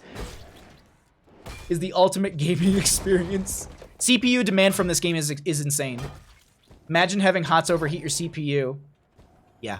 Do you know what's funny is like I used to have before I have my current video card, I had a 760 and it struggled with this game, but I could play like Grand Theft Auto at like max settings and there was no problem with that one, which I felt like it was way more demanding. Regardless, Tornado coming out, they're trying to jump onto this point. This is going to be a lot of good damage. Sorry, I thought I didn't swap back over our scenes, but we're good. We're back in this game. Overtime's going to be here. That's going to be shot. Trying to get out of here. That's going to be the third one procced as well. That's also going to be Decker Kane with the root onto a couple. Now they're looking at jumping onto this Garrosh for a second there. Tiger JK may have the Indomitable up and available. Remounts, and they're going to be going for the defense. Now here's the big thing to note too is look at the top lane on the minimap. There's a camp pushing in up there. There's going to be periodic catapult pressure coming out from the members of OSD. Shot will be finishing in that perfect storm as well. Excuse me, the baseline quest right there. Maiev with the Warden's Cage trying to get onto a couple of people. That's a huge Umbro bind. And just Fan of Knives reset after reset, but Trap Queen is so very low. Big red button maybe getting a lot of good value here as Trap Queen ends up getting the blink just in time, but she still goes down. Jane is traded out as well as a Garrosh. The Haragic cubes out. Enigmatic chases in and they go ahead and pick up a kill. Meanwhile, on the right-hand side, that's going to be Corgi Booty stepping forward and also getting the damage reduction on these members, and they also want to get the slow. Decker Kane doesn't get the root onto Satat right there, but they're going to drain the health and continue to chase forward. Enigmatic, this might have been a little bit of a risky play right here. They might have stepped too far forward. They do lock down the tower, so they don't get too much damage put onto them, but now Shot sidestepping the wall potentially. No, there's the channel from Elheim. Okay, now they walk past the wall and they're going straight for keep. With the 3 dead on the side of Celeb Gaming, OSD wants to take this and potentially put themselves in the advantage in our best of 5 series. They want to take this in a 3-1 fashion, it looks like, and they have the potential to end the game here. Satat will be targeted. That's going to be a lot of good damage going out. Blow up onto them. Really good play coming up from the gunner right there, being able to use that laser to zone them back. And now we're going to be having Corgi Booty and friends focusing onto the core. That's going to be top lane pressure continuing, but they don't need to worry about it as OSD has made their way onto this. March of the Black King coming out. Evasion will be targeted a little bit with that. Going to take a lot of damage. Last hit coming out from Billy Yorick, and that's going to be game number 3 going over to the members of OSD. GG. Well played.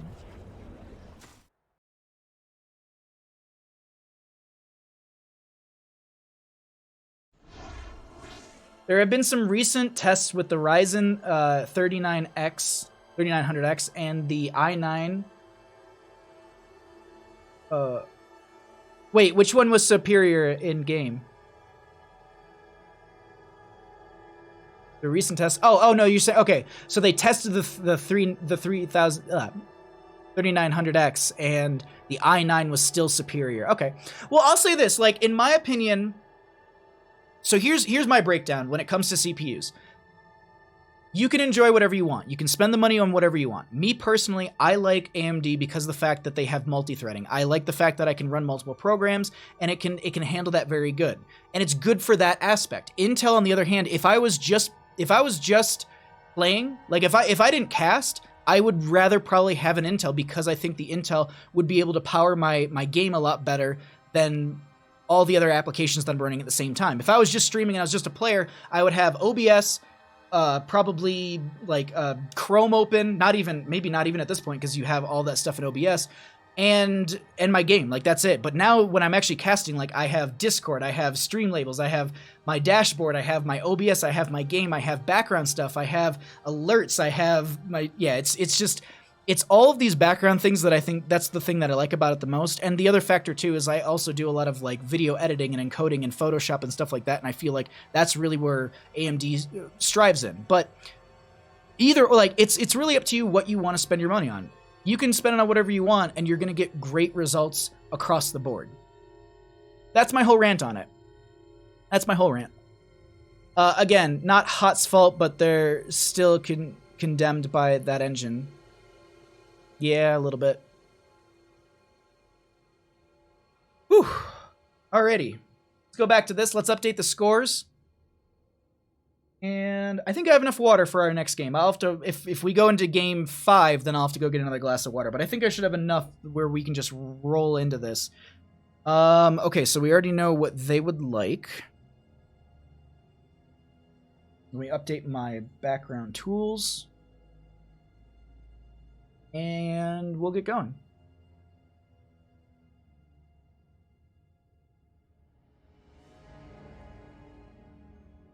All right. Ooh.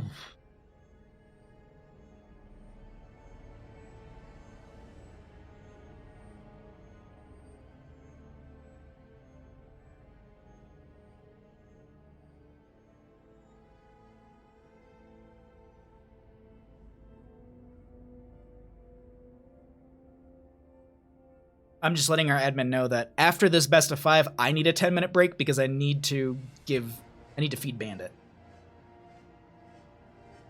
Cool. All right. We're just finding out what map we're gonna get here in just a second, and then we're gonna go. I haven't watched a hot stream, let alone a hot series, since HGC was announced over. This has been very enjoyable. Thank you, Bahamut. Aether, I'm so glad you're enjoying it. Seriously, like, if I can, oops, sorry. I just want to make sure I don't miss a lobby invite. You cool with that? Okay, they're just making sure as well. I really, no, I seriously, like, I appreciate that so much because I really try to bring a great production and a really good stream to all of you at home. And that's really what I like to do. Like, I love casting. Like, this has been the one thing that is, like, I have a 3-day weekend, but I wasn't looking so much forward as the Monday off as I was looking forward to casting both these days for all of you. Like, this is what I look forward to. Like, I work 10 hours as an engineer from home, and then I'll eat dinner, I'll walk Bandit, and then I will cast for like 4 hours or something like that afterwards. And that's all I look forward to because you are all so amazing. So thank you for being here. Thank you for supporting the stream. And I'm glad you're all enjoying it. I'm glad you enjoy the production quality that I bring to the table. And I'm glad you enjoy the matches that are in front of us today. And thank you so much for all the follows. Gump Gatto, thank you for the follow, as well as oh god. You're okay. I'm gonna do my best with this. Svigfer. We're going to go with Svigfer. Thank you so much for the Twitch Prime subscription and using it here. I have an i9 4790 OC'd at 4.6 gigahertz. My computer laughs at one game at a time. Lunchbox, how you doing, Blood? Thanks for coming by. Yeah, I've never done any sort of overclocking on anything that I have. But I like the setup that I currently have. I think like, if I had a lot of money, I would probably do an Intel, mostly because of the fact that I would just go buy one of their like $1,000, because like at that point, like I could buy a Threadripper or like a stupid powerful Intel processor, and I'd probably do that because that would also mean I would have to swap over my motherboard. But I feel like Intel does have very powerful CPUs when you get to that very, very high end. And it's the same thing with AMD. Like, they have decent, like the Threadrippers are pretty decent, but like if you want to dump money into a computer, I would lean into Intel myself. Me, when I work on a little bit more of a budget, I also think that AMD is very, very good for, one, if you want to learn how to build a computer and you're budgeting, and two, I think it's good if you want to just do overall. Yo, Lunchbox, thank you so much for the Twitch Prime subscription. Thank you for using that here. It's close enough, loving your content. Thank you so much.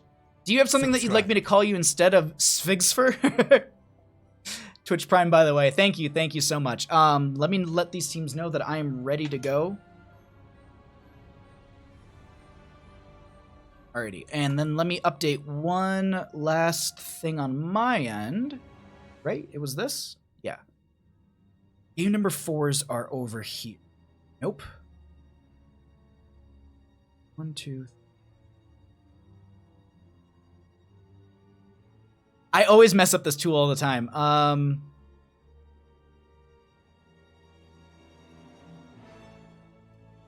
Hold on, I'm breaking things. Please! Stream, please. I'm breaking everything in the background, unfortunately. Okay, cool. We have 1 sec, so I'm trying to fix something that I broke by accident. 1, 2, and then this should be 3, right? Okay, I think I fixed it. Okay, we did it. Okay, cool. Apparently if I say cool that many times, my phone assumes I'm talking to it.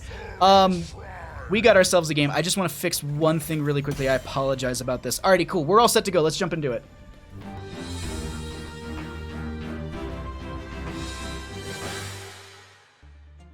Welcome back to Heroes Lounge, everybody. I am your caster, your host, your best friend, your new Saturday dream boy. Welcome back to Heroes Lounge S Division Playoffs, day number 1 out of 2. We are in our third best of 5 of the day. We have got 4 of these in total. We are currently going into Infernal Shrines, and if you're sitting there wondering, wait, why are these teams up games? Why are we on Infernal Shrines? I got you. The home team this afternoon is going to be OSD. They lost the coin flip, meaning that Celeb Gaming has the first pick priority in game number 1. They banned out Towers of Doom, and Tomb of the Spider Queen was banned out by OSD. Dragonshire was the first map chosen by OSD and won by them. Cursed Hollow was the second map chosen by them and lost. While Sky Foundry was our game number 3 chosen by Celeb Gaming, and Infernal Shrines is going to be our game number 4 chosen by OSD. Ogadrock, and It's Poppin' Fresh, thank you so much for the follows as we got into this. It's Savage Gopher with no vowels. Oh. Savage Gopher is good too. Okay, thank you so much, I appreciate that. One more game for OSD and then I finally follow. How is Baja even alive at this point? LMO, no vowels though.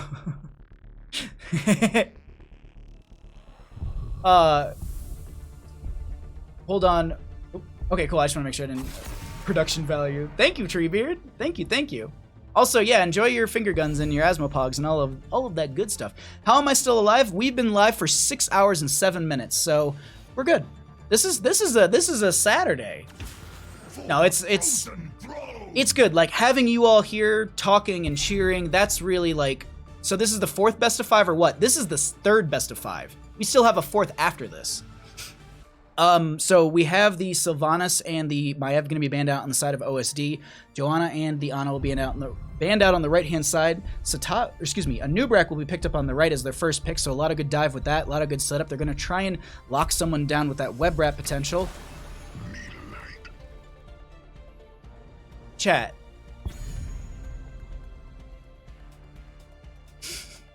Imagine if you typed it with no vowels, it would be barcode? Or are you just saying I? I'm confused. Oh, imagine if you typed LOL with no vowels. It would just be... Yeah, okay. Sorry, I misread completely. All right, so Tassadar Blaze. I'm a little... That's a first pick Tassadar. Okay. I mean, we actually saw... I was casting some European games. Tassadar is actually really prioritized in Europe, especially on Infernal Shrines as well. I saw a lot of Tassadar in a lot of those games. But Anubrak, Alexstrasza, Imperius on the side of Celeb Gaming. We saw just the power that can come out from a lot of those heroes, and so far I've really liked that draft. The Alexstrasza is really good for point control, and just the Dragon form is really impactful as well. Imperius can dive in and just does really well in the solo lane. We are going to be having that Tassadar Blaze right afterwards picked up, and a Rainer banned out by the members of OSD. Are they going to ban out a Tracer, I would assume? Okay, chat, no more vowels tonight. All vowels are banned. No! Cho'Gall coming? Yo, Winger, please. Okay, let's see. I can't read what Savage Gopher's saying. Down with vowels is what Lorelei D'Angelo is saying. Sounds good, but kind of weird, I think is what Treebeard said. Anyways, let's actually get into our draft here. Illidan and Deckard Cain will be picked up here. That's double support. Solo lane Blaze, I'm assuming? We'll see what they pick up here. They don't have a ton of shrine clear, but if you win every fight, you can take the shrine at your own speed. So, no more vowels. I don't know what that last word is supposed to be. Please? No. Yes. Vowels banned. I just watched Master Series in France, and the quality wasn't as good. It's really good here. I'm glad you like that, Speculous. Thanks for coming by. I'm glad you're enjoying the stream, and thank you. I pride myself on my production. I run a solo stream. Kerrigan, Cassia, gonna be on the right-hand side. Kerrigan has notably a lot of strength on a map like this, and... Okay, that's not happening. Okay, yeah, okay. I saw who was on Lunar, and I was like, that's not the case. I'm watching people swap around right now. Okay, a lot of that, like, for 1 second I was like, is Shot about to be on Illidan? No, we're good.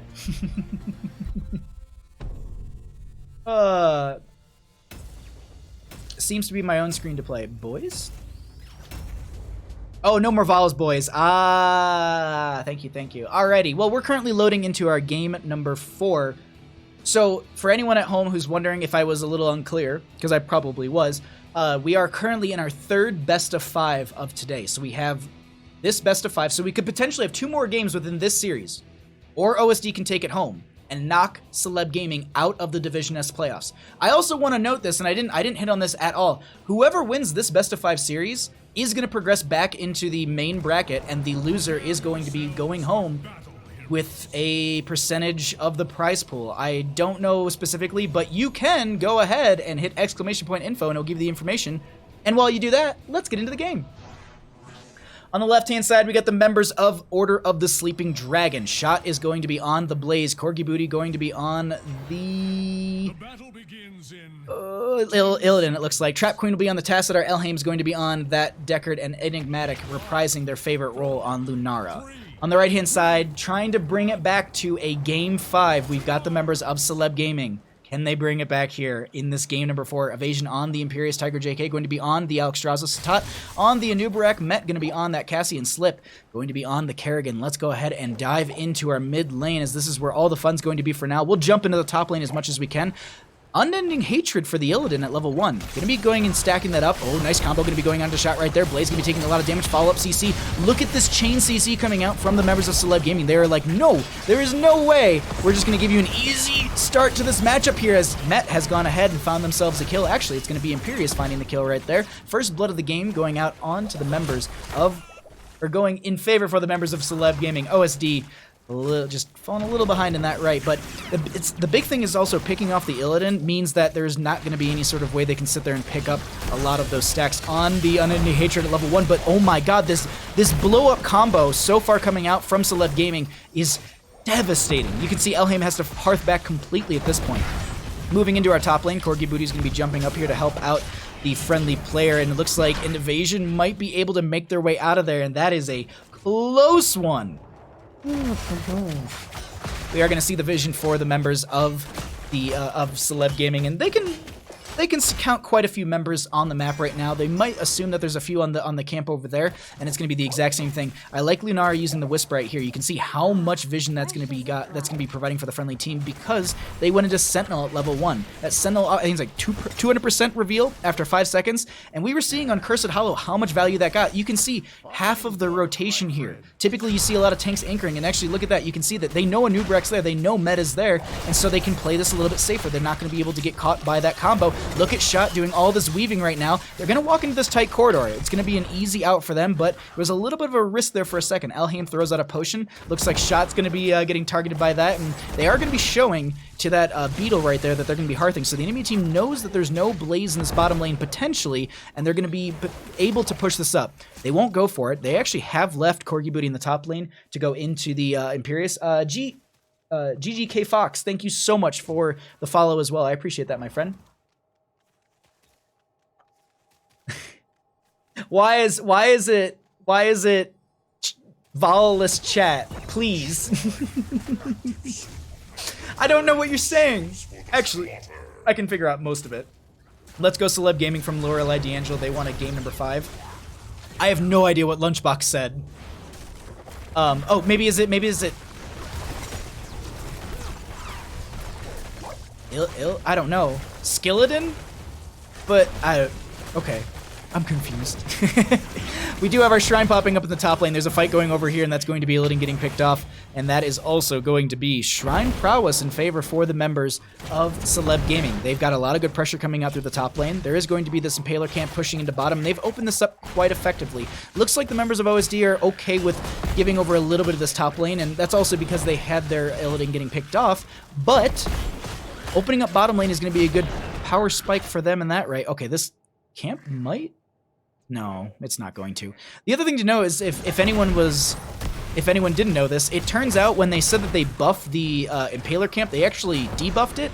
They said it went from 50 to 65. It actually went from 50 to 35 for their base damage. So actually the Impalers are a lot weaker now than they were before. And you can see that, because I was watching them, I was like, I wonder if they're going to be able to win out this lane. And they have been so far. Illidan going to be going down in this bottom lane. They are going to be showing that vision to the enemy team. They do see that Illidan's down here. And so you can actually see the pinks coming forward. They want to step up towards this gate. They want to take it down.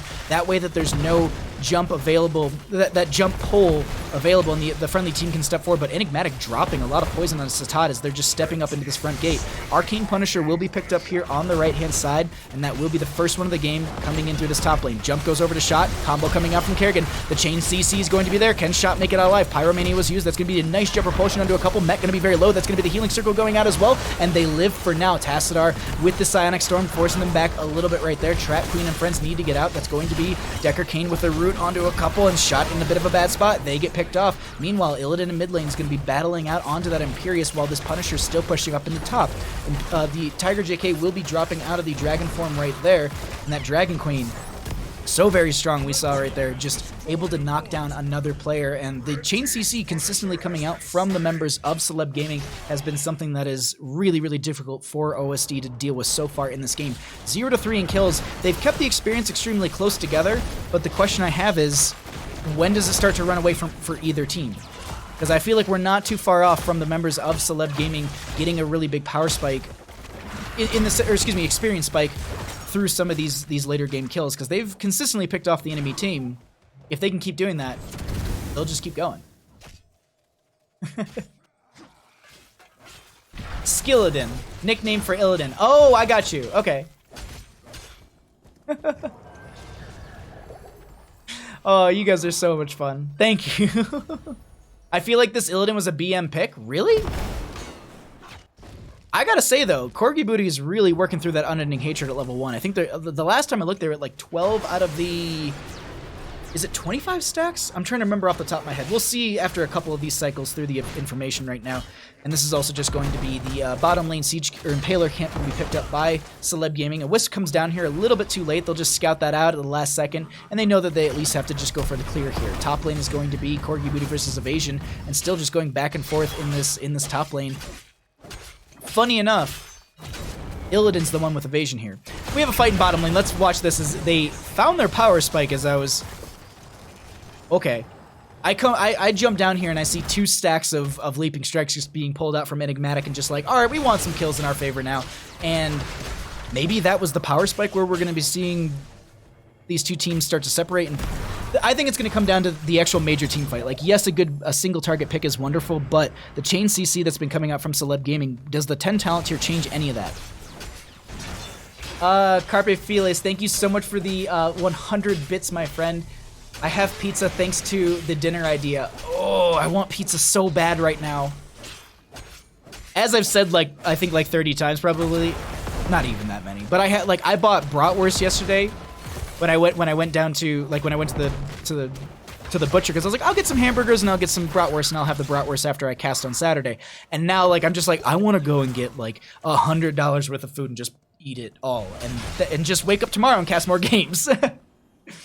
Illidan is good here. Pairs well with Blaze, Deckard, and Tyrande. I agree, John, right? Illidan did go for Hunt. Tassadar with the Archon form. Everything else is pretty much standard across the board. And the only reason I kind of highlight on those is because I feel like we've seen a lot of players go into both rounds. This is Unending Hatred already being finished out right now. That was really quick. 7 minutes and 31 seconds into the game, and Illidan's died 2 times already. It's just, that's really quick. I feel like I'd still be going on that quest until I probably have like 2 stacks knowing myself. Not as good. But this is going to be a 12 to 11, or 12 to 12 in levels. The experience is pretty close between the two teams. Tassadar are going to continue to poke out a little bit. They do have one part of the Psionic Infusion finished out at level 1. They just need another 100 and less than 50 stacks on that. And this is also going to be Lunara with this Wisp over here, and they have some vision on the enemy team. Let's actually pull away the talents really quickly and get an idea of what this fight's going to be looking like as Imperius dives in the back line right there. That's going to be the healing circle coming out from the Alexstrasza. They are also going to be diving out using the Cleansing Flame as they get the pick onto Lunara right there. Too much damage is going to be coming out, and that Lunara being removed from the fight is a lot of the damage out of this game. Can they find a way onto Tiger JK is the question, as they've effectively forced them off this point. The members of Celeb Gaming looking to try and pick up Punisher here, and I think they should be able to. Second one of the game going over in their favor. Corgi Booty having to go back down to bottom lane. And I believe Unending Hatred is uncapped? Yeah, we have 43 stacks currently. It's an uncapped quest. We'll keep an eye on that one here and there. Alrighty. Frozen Punisher going to be coming through. This is going to be also locking down towers once it uses its explosion near a tower. That's going to be combo once again coming out from Shot. They don't have the bunker up for the next few seconds here, and that's going to be the disengage for now. That is also going to be Elheim with the Lornado forcing them back. We do have Lunar with one leaping strike able to get out of there. Cyan Fusion completely finished out from that Tassadar. We have 13 talent tier for both these teams as well, but that's the mid lane fort going down in favor for Celeb Gaming. A lot of good pressure coming out from them in this game number 4. Can the members of the members of OSD bring it back? Shot and Friends need to make a defense here. It looks like Illidan's going to go ahead and use the hunt in the backline right there, trying to find their way, but that's going to be a blind coming out as well. And now this fight is just going back and forth. That's going to be the Ball Lightning jumping onto a few. The bunker comes down as well. Lockdown coming out from the Decker Cane. Jumps coming out from Enigmatic as well. These leaping strikes are getting some good value. Slip is the first one to go down as the Frozen Punisher is working its way through that mid lane keep, but the keep is also doing great work as they're just ignoring that and going for the chase. They get one root out. Enigmatic trying to find more damage. Satat a little bit low. That is going to be the Cleansing Flame coming out from the Alexstrasza to get some healing from onto Satat right there, but look at Corgi Booty just chasing into this, and they realistically... No, Corgi Booty just wanted to chase the Alexstrasza who pops an abundance circle right there, and look at the damage from Enigmatic. Do they have enough for a heal themselves? They grab the regeneration globe. Is it enough? It looks like it is going to be, but a Nubrak down over here gets one leaping strike applied, and that is going to be a Nubrak with the Benny Hill music behind them finally going down. Woo! Is this lower bracket? Yes, it is, Pindlebot. Retreat Pink's coming out. They did lose one, and Alexstrasza, I believe, had to hearth back for full. And with that, OSD is going to go ahead and try and put some map pressure on the board. They're going to grab bottom lane camp. They're going to have this mid lane as well. Top lane is where the next Punisher is going to be. So if they can take one more fight and maybe get a couple picks and stagger out one more death, that'll be huge for them. Meanwhile, Illidan's like, I'm going to go stack up a little bit more. Currently sitting at 49 stacks on... Nope, that's not... Please? Game? Apparently, this is block. See if we cycle off really quickly. No, it's not showing it properly. Oh, well. Bottom lane, once again. Actually, let's actually get the vision really quickly for the blue team, as OSD is going to be stepping up in this bottom lane. They know that Slip's down here. Ooh, jet propulsion forward from the hunt in as well. The leaping strike, that's going to be web wrap onto the Decker K, but look at Trap Queen getting the clear onto that, as well as Corgi Booty helping out the friendly team. They're actually posturing on the aggressive side of this. Tiger JK being forced back so much. That's going to be the Lornado kind of splitting them away from each other, also keeping them from going through the gate, but they also get a follow-up from the Decker Cane, and they're just trying to get Met right here, who's able to get through, but that's also going to be Cleansing Flame used by the Alexstrasza, who gets a little bit of damage onto the enemy team, drops back down, and that's going to be the OSD grabbing the fort in bottom lane. Now they transition into mid lane. They might be able to grab this as well, which would push them into 16 talent tier. 4 seconds left on the Kerrigan, so they want to try and utilize this time as quickly and effectively as possible. Getting these lanes opened up will really be in their favor. It'll equal out mid lane, but they've got bottom lane priority in their favor so far. 16 talent tier was hit by the members of OSD, and Imperius is making an aggressive rotation. They didn't. Okay, I was wondering if they were going to be going in for that, but no. Start the sax music.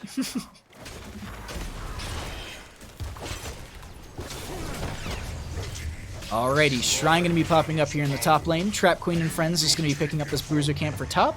No priority into this just yet, but I would assume that they're going to be breaking off for that themselves. They have hit 16s as well on the side of Celeb Gaming.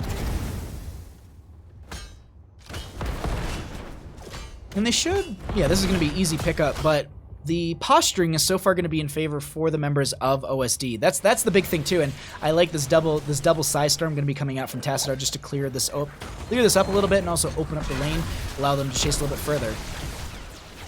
The objective was started out as well, and Enigmatic is going to go ahead and grab this, or at least start on this. Illidan's still showing, maybe even showing in bottom lane? Let's see, I don't have vision control yet. There we go. Illidan, I don't know if they were showing in bottom lane, but they do have the hunt off cooldown. We know that as the stream, but they're actually not even going to be utilizing the hunt to jump in. For now, they're just actually going to be sitting down here, not showing anywhere in the lane. They do have the Kerrigan jumping over onto this, and they're going to be starting to pick up quite a few skeletal defenders. They either need to take a fight, or they need to start working their way back into this objective and try... Oh, 59 stacks on that Illidan right now. Leaping Strike's coming out onto Evasion. A lot of good damage is going to be there. The Angelic Armament's going to be used as well. They have Illidan with the hunt in as well. Evasion so very low, and all that damage onto onto them. Kerrigan with the Maelstrom. Imperius goes down, and are they able to get it into Illidan? They do. 1-for-1 trade so far, and Shot falling a little bit low. Do they have a bunker? Not for 62 seconds here, and they're going to try and make their way out. They have some good healing put onto them. This is Alexstrasza taking quite a bit themselves. As long as Enigmatic can stay alive here, they're going to have some really good damage as they get one Leaping Strike onto Slip, who gets the Ravage over onto Enigmatic, who is now trying to dodge all of these Cleansing Flames, but I think most of them are being focused in onto Slip and Friends, and that's going to be some shielding onto Enigmatic, but no Leaping Strike to get him out there for the next 1 second. And this is also going to be the force out from Celeb Gaming. It looks like they're going to be able to pick up another Punisher in their favor, and when and how can OSD start to bring it back? They've got pressure in bottom lane, but with these consistent Punishers coming through in favor for the members of Celeb Gaming, this is a hard spot to be in.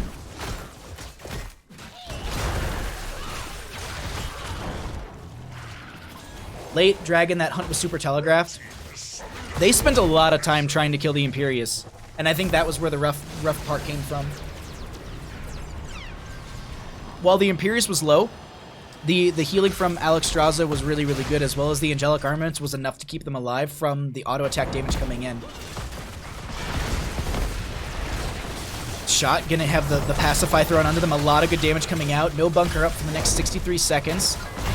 Lornado going to be forcing the enemy team into this, and that's going to be a lot of good damage coming out. They pop the Maelstrom on that Kerrigan. Leaping Strikes come out, but Illidan once again is going to be picked off. Met is so very low. The Punisher actually going to be doing work, and that's Cassia going down, but Shot is going to be picked off as well. Dude, can this be where... Excuse me. Is this where Celeb Gaming ends it? Do they take us to Game 5?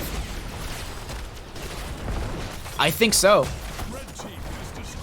This is going to be Celeb Gaming trying to end it right here. Enigmatic trying to pull this back over into the mid lane so that the mid lane tower, the mid lane keep is going to be focusing on that. Two are down on the side. Oh my god, a lot of damage coming out. That's going to be the Cleansing Flame coming out from the Alexstrasza. They don't have their 20s just yet. Enigmatic getting some good damage out, but that's Archon Form going to be killed right away. Lornado coming out from Elheim as well, and Enigmatic and friends are trying to do their best. I think they might have staved this off for now. If they can get a pick onto Evasion, that'd be huge for them. They're not going to be able to, but they managed to force back that push. Meanwhile in mid, we are going to be seeing this this camp pushing in. They're not going to be able to get it just yet. Currently have 1,110 health on that fort right there in mid lane, and catapult pressure mounting in bottom. Noah, Lunchbox, everybody cheering for it. They have no damage. Unfortunately, I think that's going to be, that's the case right there. That's nerve-wracking.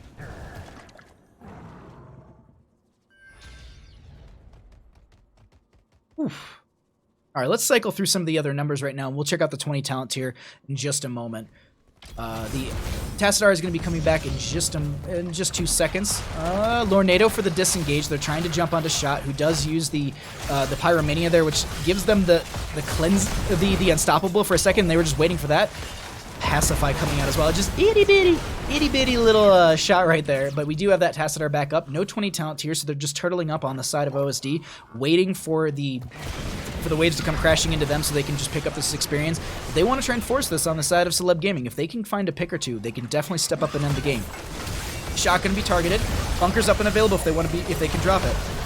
There it's going to be coming down. Maelstrom coming out from the Kerrigan. They're going to swap over to Enigmatic. Enigmatic gets taken out. Shot so very low as well. If they can get this pick, that's going to be another one. I think they just sidestep this keep and they just go straight for core.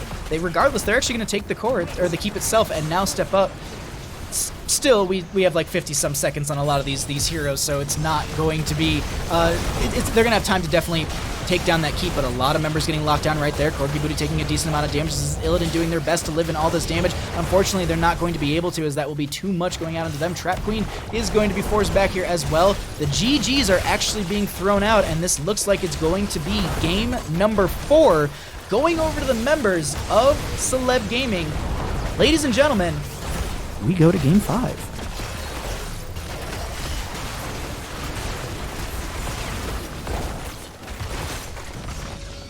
GG, well played.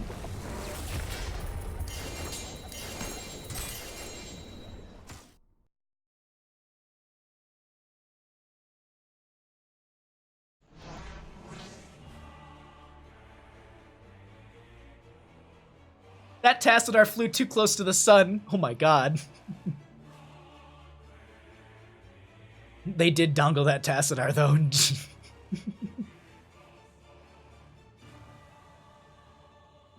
Feels misclicked Illidan, man. You think so? Oh, wait. Enigmatic what? 100% misclick on the Illidan. Kirishima, thank you so much for the follow as well. I appreciate that. Carpe Felis, thank you once again for the 100 bits, as well as... Yo, Lol Dota Soda! No! Wait, no. Lol Dota Soda, thank you so much for gifting a sub to Sailor To the Dovey. end of the world. Thank you. Subscribed. Carpe Felis, thank you for the 100 bits, as well as Ted the Janitor. Thank you for the follow during that game. I have pizza. Thanks for the dinner idea at Bahamut Gaming. You're welcome, Carpe Felis. I hope your pizza is delicious. We didn't want that.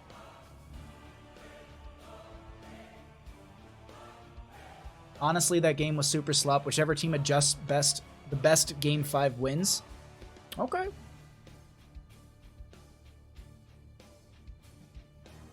Enigmatic plays on the team. Oh, no, yeah, I know. Thank you, Soda. Alrighty. Let's pull this away and, hello, everybody. Okay, cool. Well, we got a game 5 in our best of 5 series. But basically everyone eating besides me? Yeah, everyone's eating right now. Well, I mean, right now it's 4:30 PDT. So, like, I would say most of the time zones are probably eating dinner right now. Oh, I envy you so much. Our airline food, thank you so. Oh my god, airline food, no thank you. But thank you so much for the follow. I appreciate that. Alrighty, okay.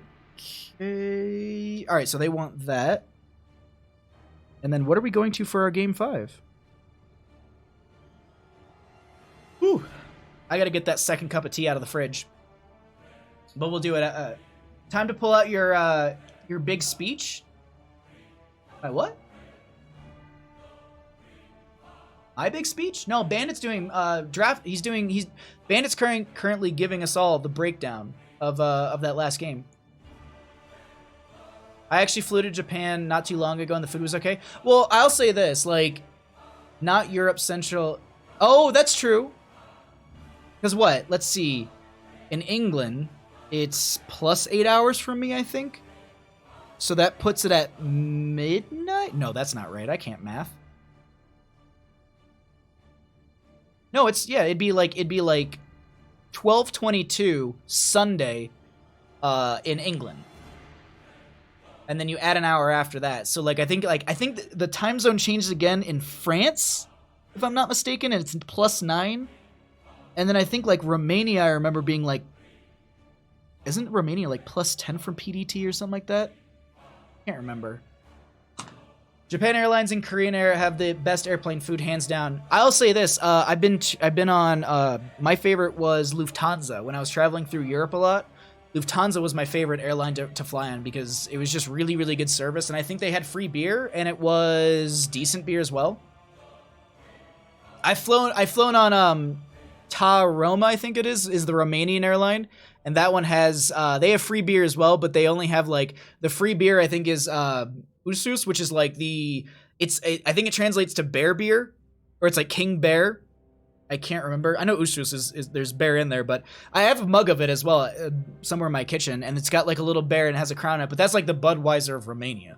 So I'm also awake and it's 1:22 a.m., but I can wake up whenever, but my parents wake up at 5 to go to the sea. Oh my god. Yeah, Romania is plus 2 GMT. Okay, cool.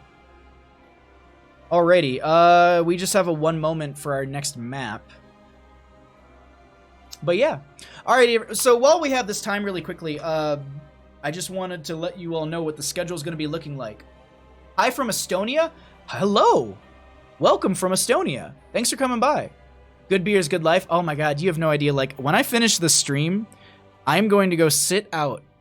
I'm just going to go sit on my deck and just drink beer and just stare off into the forest because I've had a key light in my eyes for 6 hours and 35 minutes. I woke up at 3 a.m. EST this morning and haven't slept since.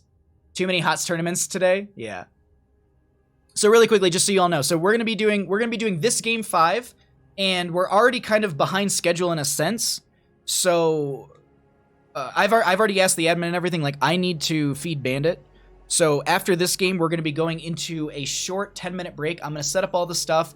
Then we're going to get going into that one. I just need to feed Bandit. I myself need to eat a snack. I haven't eaten since we started. Well, I haven't eaten since we started stream. Like, the only thing I've eaten is applesauce, and I've had 3 cups of water and a cup of tea. Hi from Slovakia. Hi! Thanks for coming over. Welcome, everybody. Thanks for being here. Hello from Texas, not as cool as Estonia or someplace in the Middle East or North Korea, but hello anyways. Hey, wherever you matter. Oh, I'm sorry, Bandit, you're okay. Actually, let's do this while he's kind of waiting. Caster grind, I respect it. I mean, I love doing this and I love all of you. And so you all being here, I would do this forever. Look at him, he's just like waiting. Ouch, ouch, ouch, I pinched my... You want one of these, bud? Markinon, thank you so much for the follow during that. I appreciate it. Yeah, I bet you want one of these. I have a high five? Good boy!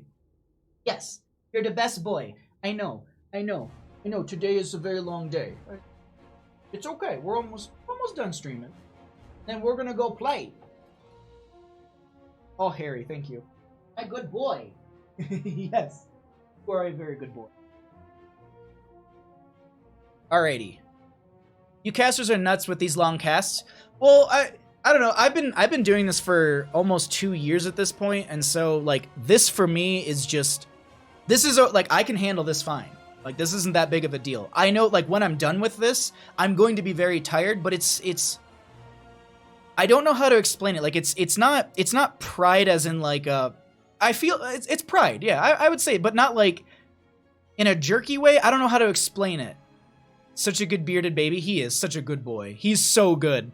Oh crap, I need to let them know that I'm ready on my end. Lobby problems again. Gotta make sure that fire has... Okay, Spooky Worm. I'm just gonna let them know that I'm ready on my side. I know, bud. One more game, okay? We're gonna take a break. One more game. Yeah, my good boy. Yeah. Well, so I'll say this. So when I did Tespa Collegiate Series with Jhow, we had sound check was at like 10:30 in the morning roughly, and then we had 10:30, 11, and then we had a bit of a break. And like Jhow and I would sit and we'd have a game plan roughly, and we'd go through some like generic stuff like things that we were gonna read, like all that kind of stuff. And then we'd have a small break. I'd usually eat like a snack, and then we would cast a bunch of games. We got a game. Hold on, let's jump into this.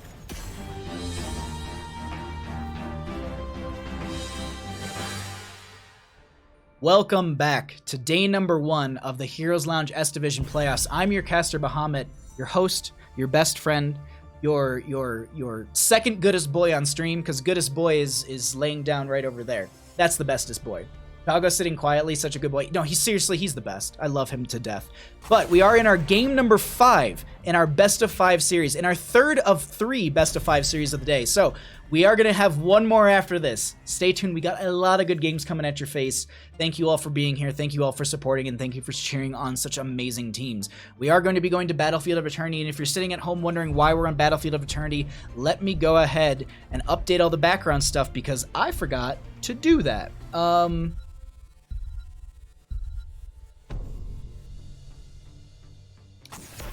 So, maps, there we go. Sorry, it took me a second. I want to make sure I get it right. So, we're going to blaze right through this. We did have OSD lose the coin flip, so first pick priority went over to Celeb Gaming in Game 1. They banned out Towers of Doom. Tomb the Spider Queen was banned out by OSD. Dragonshire was picked by OSD and won by them. Cursed Hollow was picked by OSD and lost by them. We have Volskaya Foundry was then picked by Celeb Gaming, and they managed to take that game as well. Then we're going to be going to Infernal Shrines, which is the map pick of OSD, and they managed to win that. And now we're going to game number 5 on Battlefield of Eternity, chosen by the members of Celeb Gaming. Can they take this? Can they keep themselves alive in this tournament? The big thing to note here is that we're currently in the lower bracket, so whoever wins this jumps back into the main bracket for tomorrow's matches, and then we are going to... So basically, if Celeb Gaming can win this, they'll jump back into the bracket, and they'll be going up against Looking for Work tomorrow morning at 10 a.m. PDT or 1 o'clock if you're on the East Coast. And then we're going to be having another match after that, like very much like that. So will OSD go home or will Celeb Gaming? If OSD can win this game 5... they'll be going up against Looking for Work tomorrow. Or Celeb Gaming, they're a little bloodthirsty and they want to have that revenge against Looking for Work tomorrow morning. Let's see if that will be the case. But we are currently moving on into this game. You've got game 3 and 4 winners backwards. Oh, do I? Thank you. Sorry about that. Oh, I see. Yeah, no, I see how I got it wrong. My bad. Thank you. Thank you for catching that. It's all over the place today. I need to eat something. Who's casting the next game? Me. I'm not going anywhere. I'm casting all 4 best of 5s. So let's actually get into this a little bit. Anubarak and the Abathur will be banned out on the left-hand side. We have the members, or the Sylvanas and the Ana banned out on the right. Li Ming, Malfurion, and Muradin. No priority into the Joanna here, so they want the aggression with shot. And then they have some good poke from Li Ming as well. Greymane is great for the siege onto the Immortal and the race, and also fights really, really well. Slip will be, or excuse me, the Maiev is going to be picked up on the right-hand side as well, which is, I really like that. I think the Greymane Maiev at the start is really, really strong. Ban-wise, they could take out something in the... that makes complete sense. Master Laggy, thank you so much for the follow. I appreciate that. Oh, nice. Yeah, Legacy. I'm not gonna bring you 3 out of the 4 games today. Thank you so much, Master Laggy. I appreciate that. Thank you for the compliment. I mean, this is what halogens when you... I feel like there might be an autocorrect in there somewhere. I think Baja seems happy, but he really knows inside that he's gonna die if he casts another series. No, I'm not. No.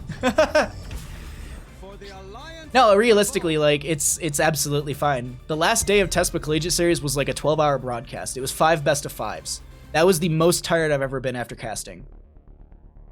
But let's actually get into this. Diablo and Anduin. Sofa King is going to be following as well. Thank you so much, my friend. Diablo and Anduin, a really good dive, really good pressure, and Anduin to kind of save someone if they get a little too deep there. Last 2 picks coming out from OSD. They're going to need a little Mortar race. Once again, the Lunar are going to be coming out, and Urel going to be in that solo lane. What's going to be the matchup? Are they going to be going for the Malthael here in the solo lane into Urel? In the past, a lot of teams have said, and a lot of teams have executed Malthael into Urel because of the fact that they think, and I kind of agree with this, Malthael's pretty strong into Urel. Percentage-based damage is really good. He's got a lot of maneuverability, so it makes her life a little difficult with that Righteous Hammer. Good night. Thank you. Good and high. Yeah, good and high. Thank you so much for the follow as well. Imperious rounds of the draft. Okay. Strong setup from Celeb Gaming.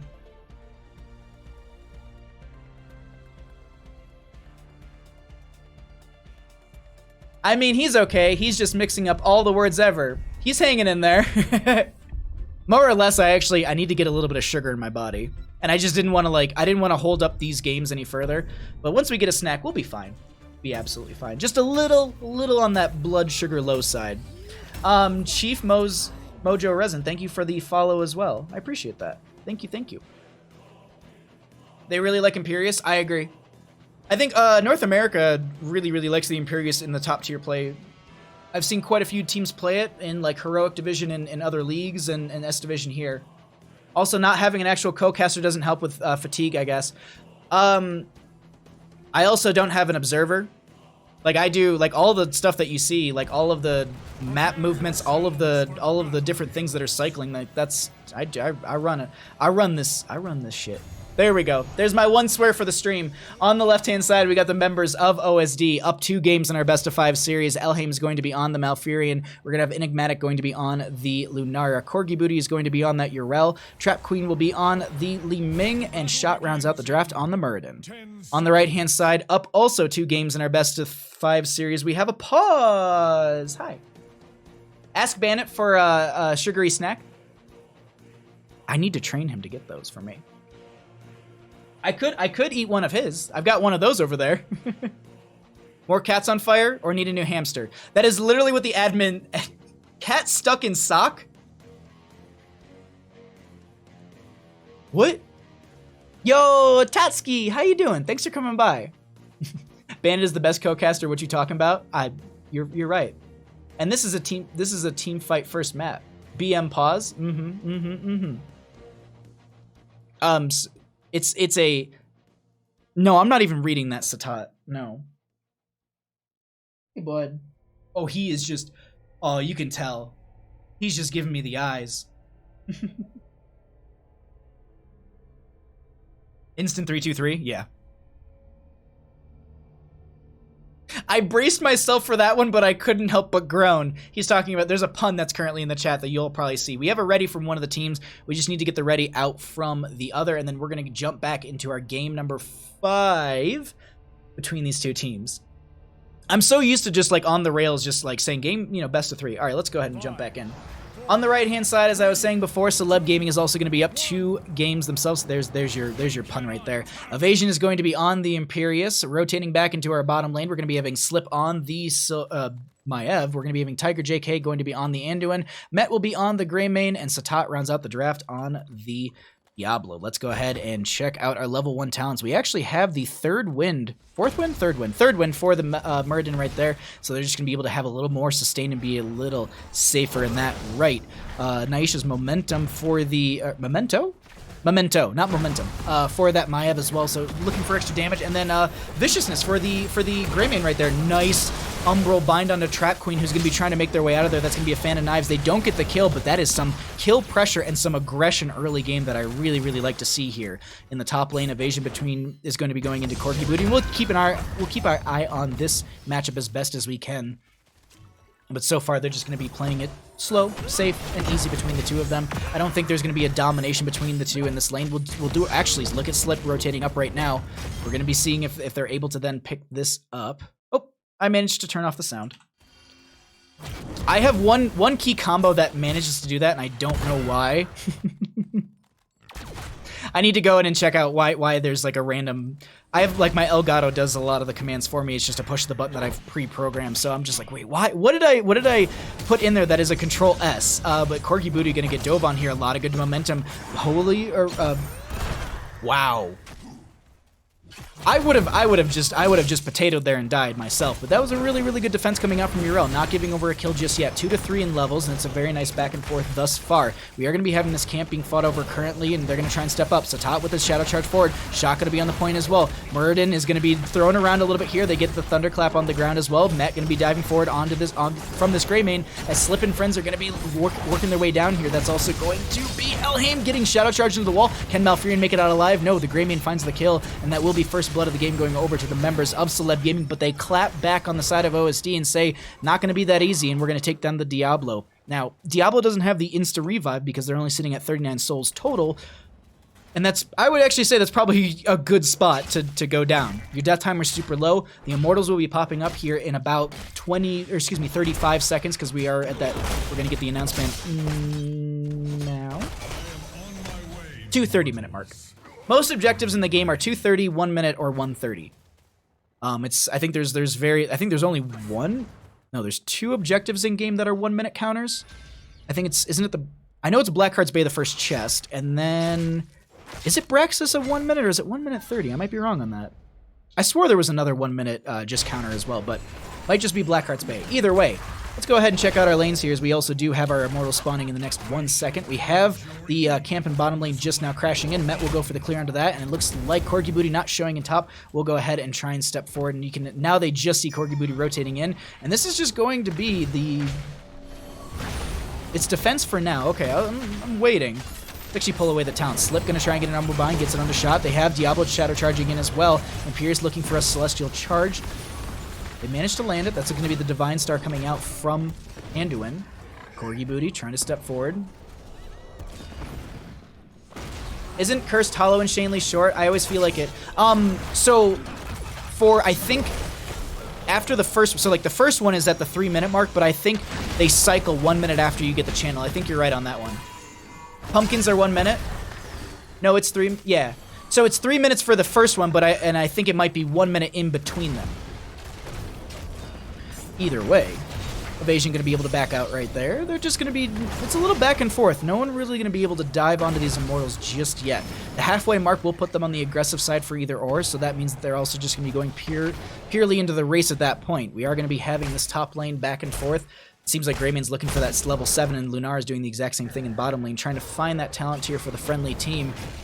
They're poking in on this. That's going to be Maiev getting picked off, excuse me.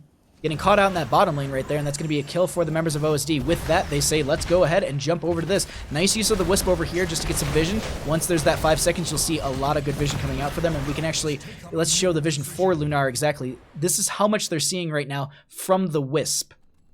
So they know that Tiger JK is coming in here. Met just rotated through the Wisp as well, and they're just like, oh, it's cool, it's whatever. They're going purely into the race on the left-hand side, and this is going to be a long wraparound for Evasion as well. Enigmatic is going to be just backing off, and they're going to be able to poke into this. Evasion also will be trying to get that Celestial Charge into one, not making the connection. Slip now coming down here, back from death, and that's going to be a number bind onto shot. Dwarf tosses over the wall, and that's going to be the stun onto Satat as well. They're slowly poking at this right now. Trap King has got some good ability for that. Evasion will be scouted out in that bush, and they're going to be forced out. Meanwhile, Greymane goes over to the right-hand side. Once they see that number going down, they should step forward on the side of OSD, and that's exactly it. Look at Tiger JK's health, though. It's going to be getting really, really low. This is a lot of good dive onto the Lunara in the top over here, so they'll trade up the Maiev for Lunara, and that is also going to be the Immortal first one of the game over to OSD, as Tiger JK is going to be targeted once again by shot, and they're trying to work their way into the backline. Anduin going to be going down right there. Reset for Li Ming, and now they're chasing in onto this Greymane, and they get the pick right there. First Immortal with 3 members down on the opposing side. Can they make it a 4th with this Diablo, who's only sitting at 64 stacks? If they can actually, oh my god, the body blocking from shot is so strong right there, and Satat makes it through the wall, but that is a very, very close Diablo. Whew. Doesn't Blackheart's chest appear at 130? I thought it was 1 minute. I might be wrong on that. There was only shorter are Blackheart's Bay 1 minute and Garden 230. Okay. Thank you. I thought the Braxis holdout was like maybe 1 minute 30, but I think those might be 3 minutes into the game as well. There was a post not too long ago of like every single counter in the game, like how long it takes to channel the Braxis holdout points, how long it takes to channel the altars on Dragonshire, as well as how long it takes to actually channel the dragon itself. Immortal moved through the top lane fort, and oh, hold on, okay. The Wisp is over here, so you can see how far they're seeing out. I was thinking that they're just going to be setting up for a dive right there. Slip knows that they're in vision of something right there, because you can see that little red icon over their health bar. Muradin dives forward. That's going to be the Bolt of the Warden. Stormbolt doesn't connect right there. One auto going out. That's going to be a combo out from Trap Queen as well, and they're not going to be able to make that right there. Meanwhile, rotating into the bottom lane, they're going to have the rest of the team. So that's going to be Impalers in top lane. And now we're going to be rotating, and they're going to be picking up the Siege Camp down here as well.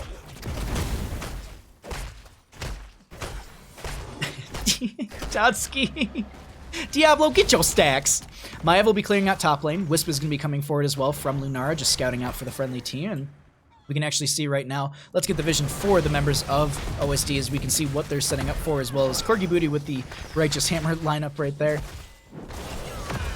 And that's Imperial showing in top lane, so they know at least they're up there. They can see Maiev as they were rotating and just checking this camp in the mid-right position.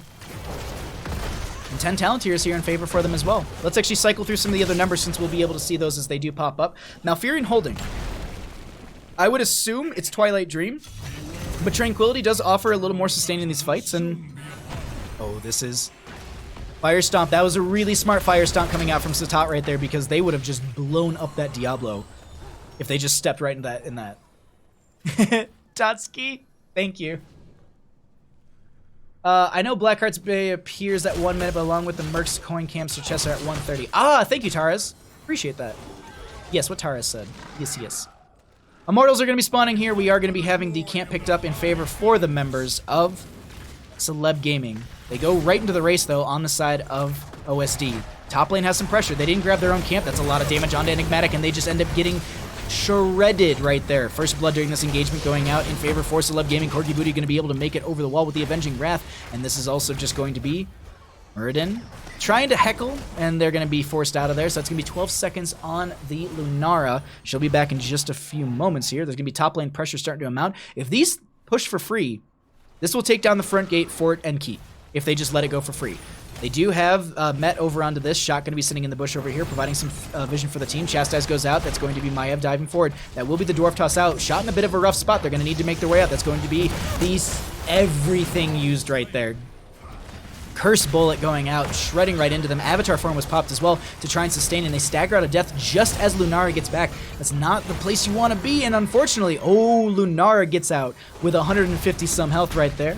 Fire Stomp hits the camp, but they're not going to prioritize it, as this will be the halfway mark for the Immortals. And more or less, with the deaths that they've had and the kind of the rotations they've been making, they've kind of kept it pretty even on the side of OSD. But Celeb Gaming, they want to pick up their first Immortal here, and they're going to rotate their entire team over onto this.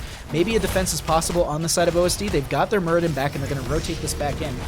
Is there a way for us to see the team levels? What do you mean, Big Scary Duck? The team levels? I'm confused. Okay. No, okay, never mind. How you doing, Big Scary Duck? Thanks for coming by, bud. I hope you're having a wonderful day. And I hope you and Tatsuki kiss Kappa for me. And your cat, but I don't remember the name, and I'm sorry. That's going to be Diablo getting dove on. That's going to be Soul's Reset, unfortunately. So they're brought back. That's going to be Maya with the Warren's Cage. Light Bomb going to be going out onto Imperius, and that's going to be a lot of damage onto Muradin. They found a tank for a tank.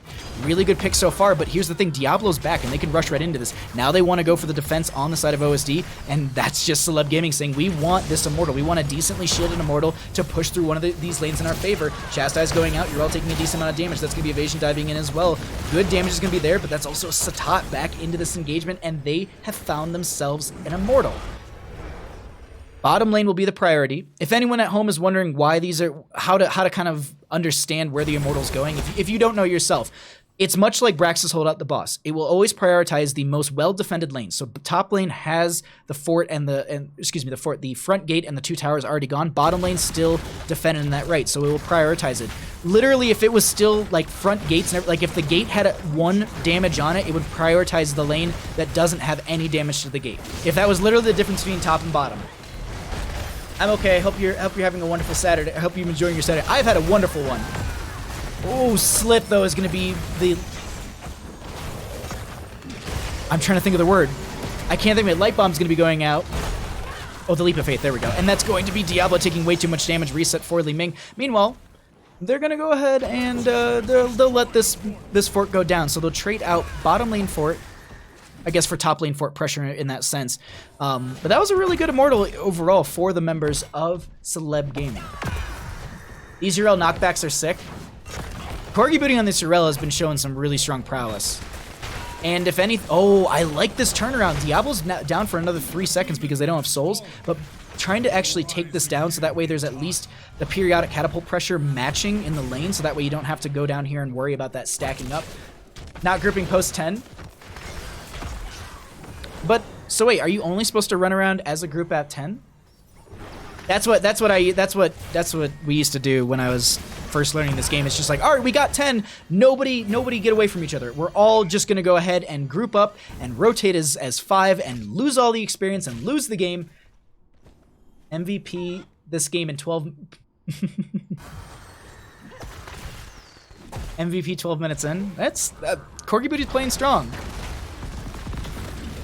We have Evasion and Shot back, going a little back and forth right there above us. This is going to be the Warden's Cage coming out as well. Light Bomb going to be going out from the Diablo as well. A lot of good damage going out into one of the players. Shot will be bodied right there. As you can see, Muradin's body flailing across the map. Tiger JK with a lot of damage onto them. Leaping Strike from Enigmatic. They're going to focus onto Tiger JK once again, and they get the kill onto Anduin. Muradin for Anduin as Corgi Booty steps forward as well with the with the Avenging Wrath. They're looking for the Righteous Hammer onto Slip, who uses the Vault of the Warden at the right time right there. Knockback from the Li Ming. They find a Maiev. The Umbral Bind does not get the value they're looking for. They step forward as well. They're saying, we got 3 or 2 kills. Let's go ahead and try and take more, or at least this fort. That also means that the next Punisher, the Immortal, if they can pick it up, will go into bottom lane. As I noted before, this is going to be a little bit of damage on this top front keep front gate, and this bottom lane has nothing on it. They are going to go ahead and also steal away the shamans from the enemy team. Let's get the vision for Corgi Booty. As you can see, I want to highlight this. This is such an impactful tool for a team.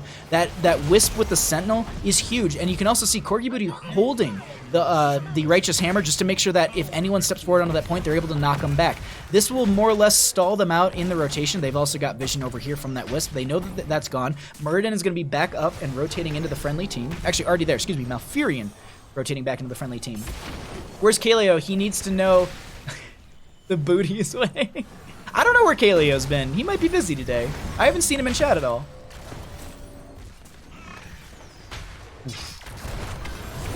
Let's see what we get here, though. Almost the halfway phase has gone out. Cleanse went out into Muradin as well, who's going to be stepping forward onto Imperius.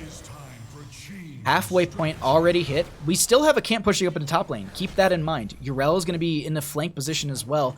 Let's get this Okay, that actually just cleared itself out, which is really, really lucky for the members of Celeb Gaming. And now they just have to worry about the fight at hand. Let's see if they're going to be able to take this right now. That's also going to be Stormbolt finished out for the Muradin, popping the Avatar form. Satat, I don't think, has full souls just yet. Evasion taking a lot of damage. Lightning Breath coming out, and that's going to be Lunara leaping around, getting the first kill of this engagement. That is also the Warden's Cage coming out from the Maiev, and Satat. Shadow Charge, like, Enigmatic is currently fighting below and doing a great job on their own, as that's going to be Satat going down. And they're going to chase into Tiger JK, who does manage to get away right there. And now they rotate back into the bottom lane, and this is going to be the Immortal. Easily burned down for the members of OSD. The pings on the friendly member. Wait, why do I have this? There we go. All right, let's actually cycle through some of the other stats, and we'll get an idea of what the 16 talent tiers look like in just a moment. They're going to go ahead and tag this Bruiser Camp, so there'll be bottom lane pressure with the Immortal as well. As I noted before, this is damaged in top lane, so the Immortal will go into bottom lane where it's completely untouched. We'll see that in just a minute. They're going to go ahead and grab some regeneration globes, get themselves ready to go for this next next Immortal, and we'll see if they're going to be able to end the game with it. We're 15 minutes in. We've got a talent tier advantage, about a half a level from that talent tier on the side of Celeb Gaming. Can they bring it back is the question. Let the burning hells atone for their sins. Wisp once again going to be thrown into this bush over here. The gates of hell. You can actually see right now, Corgi Booty, this is the vision that they're currently seeing, so they know how many members are on that side of the gate. Can they step forward? Why is my cursor constantly doing that? That's really, really weird.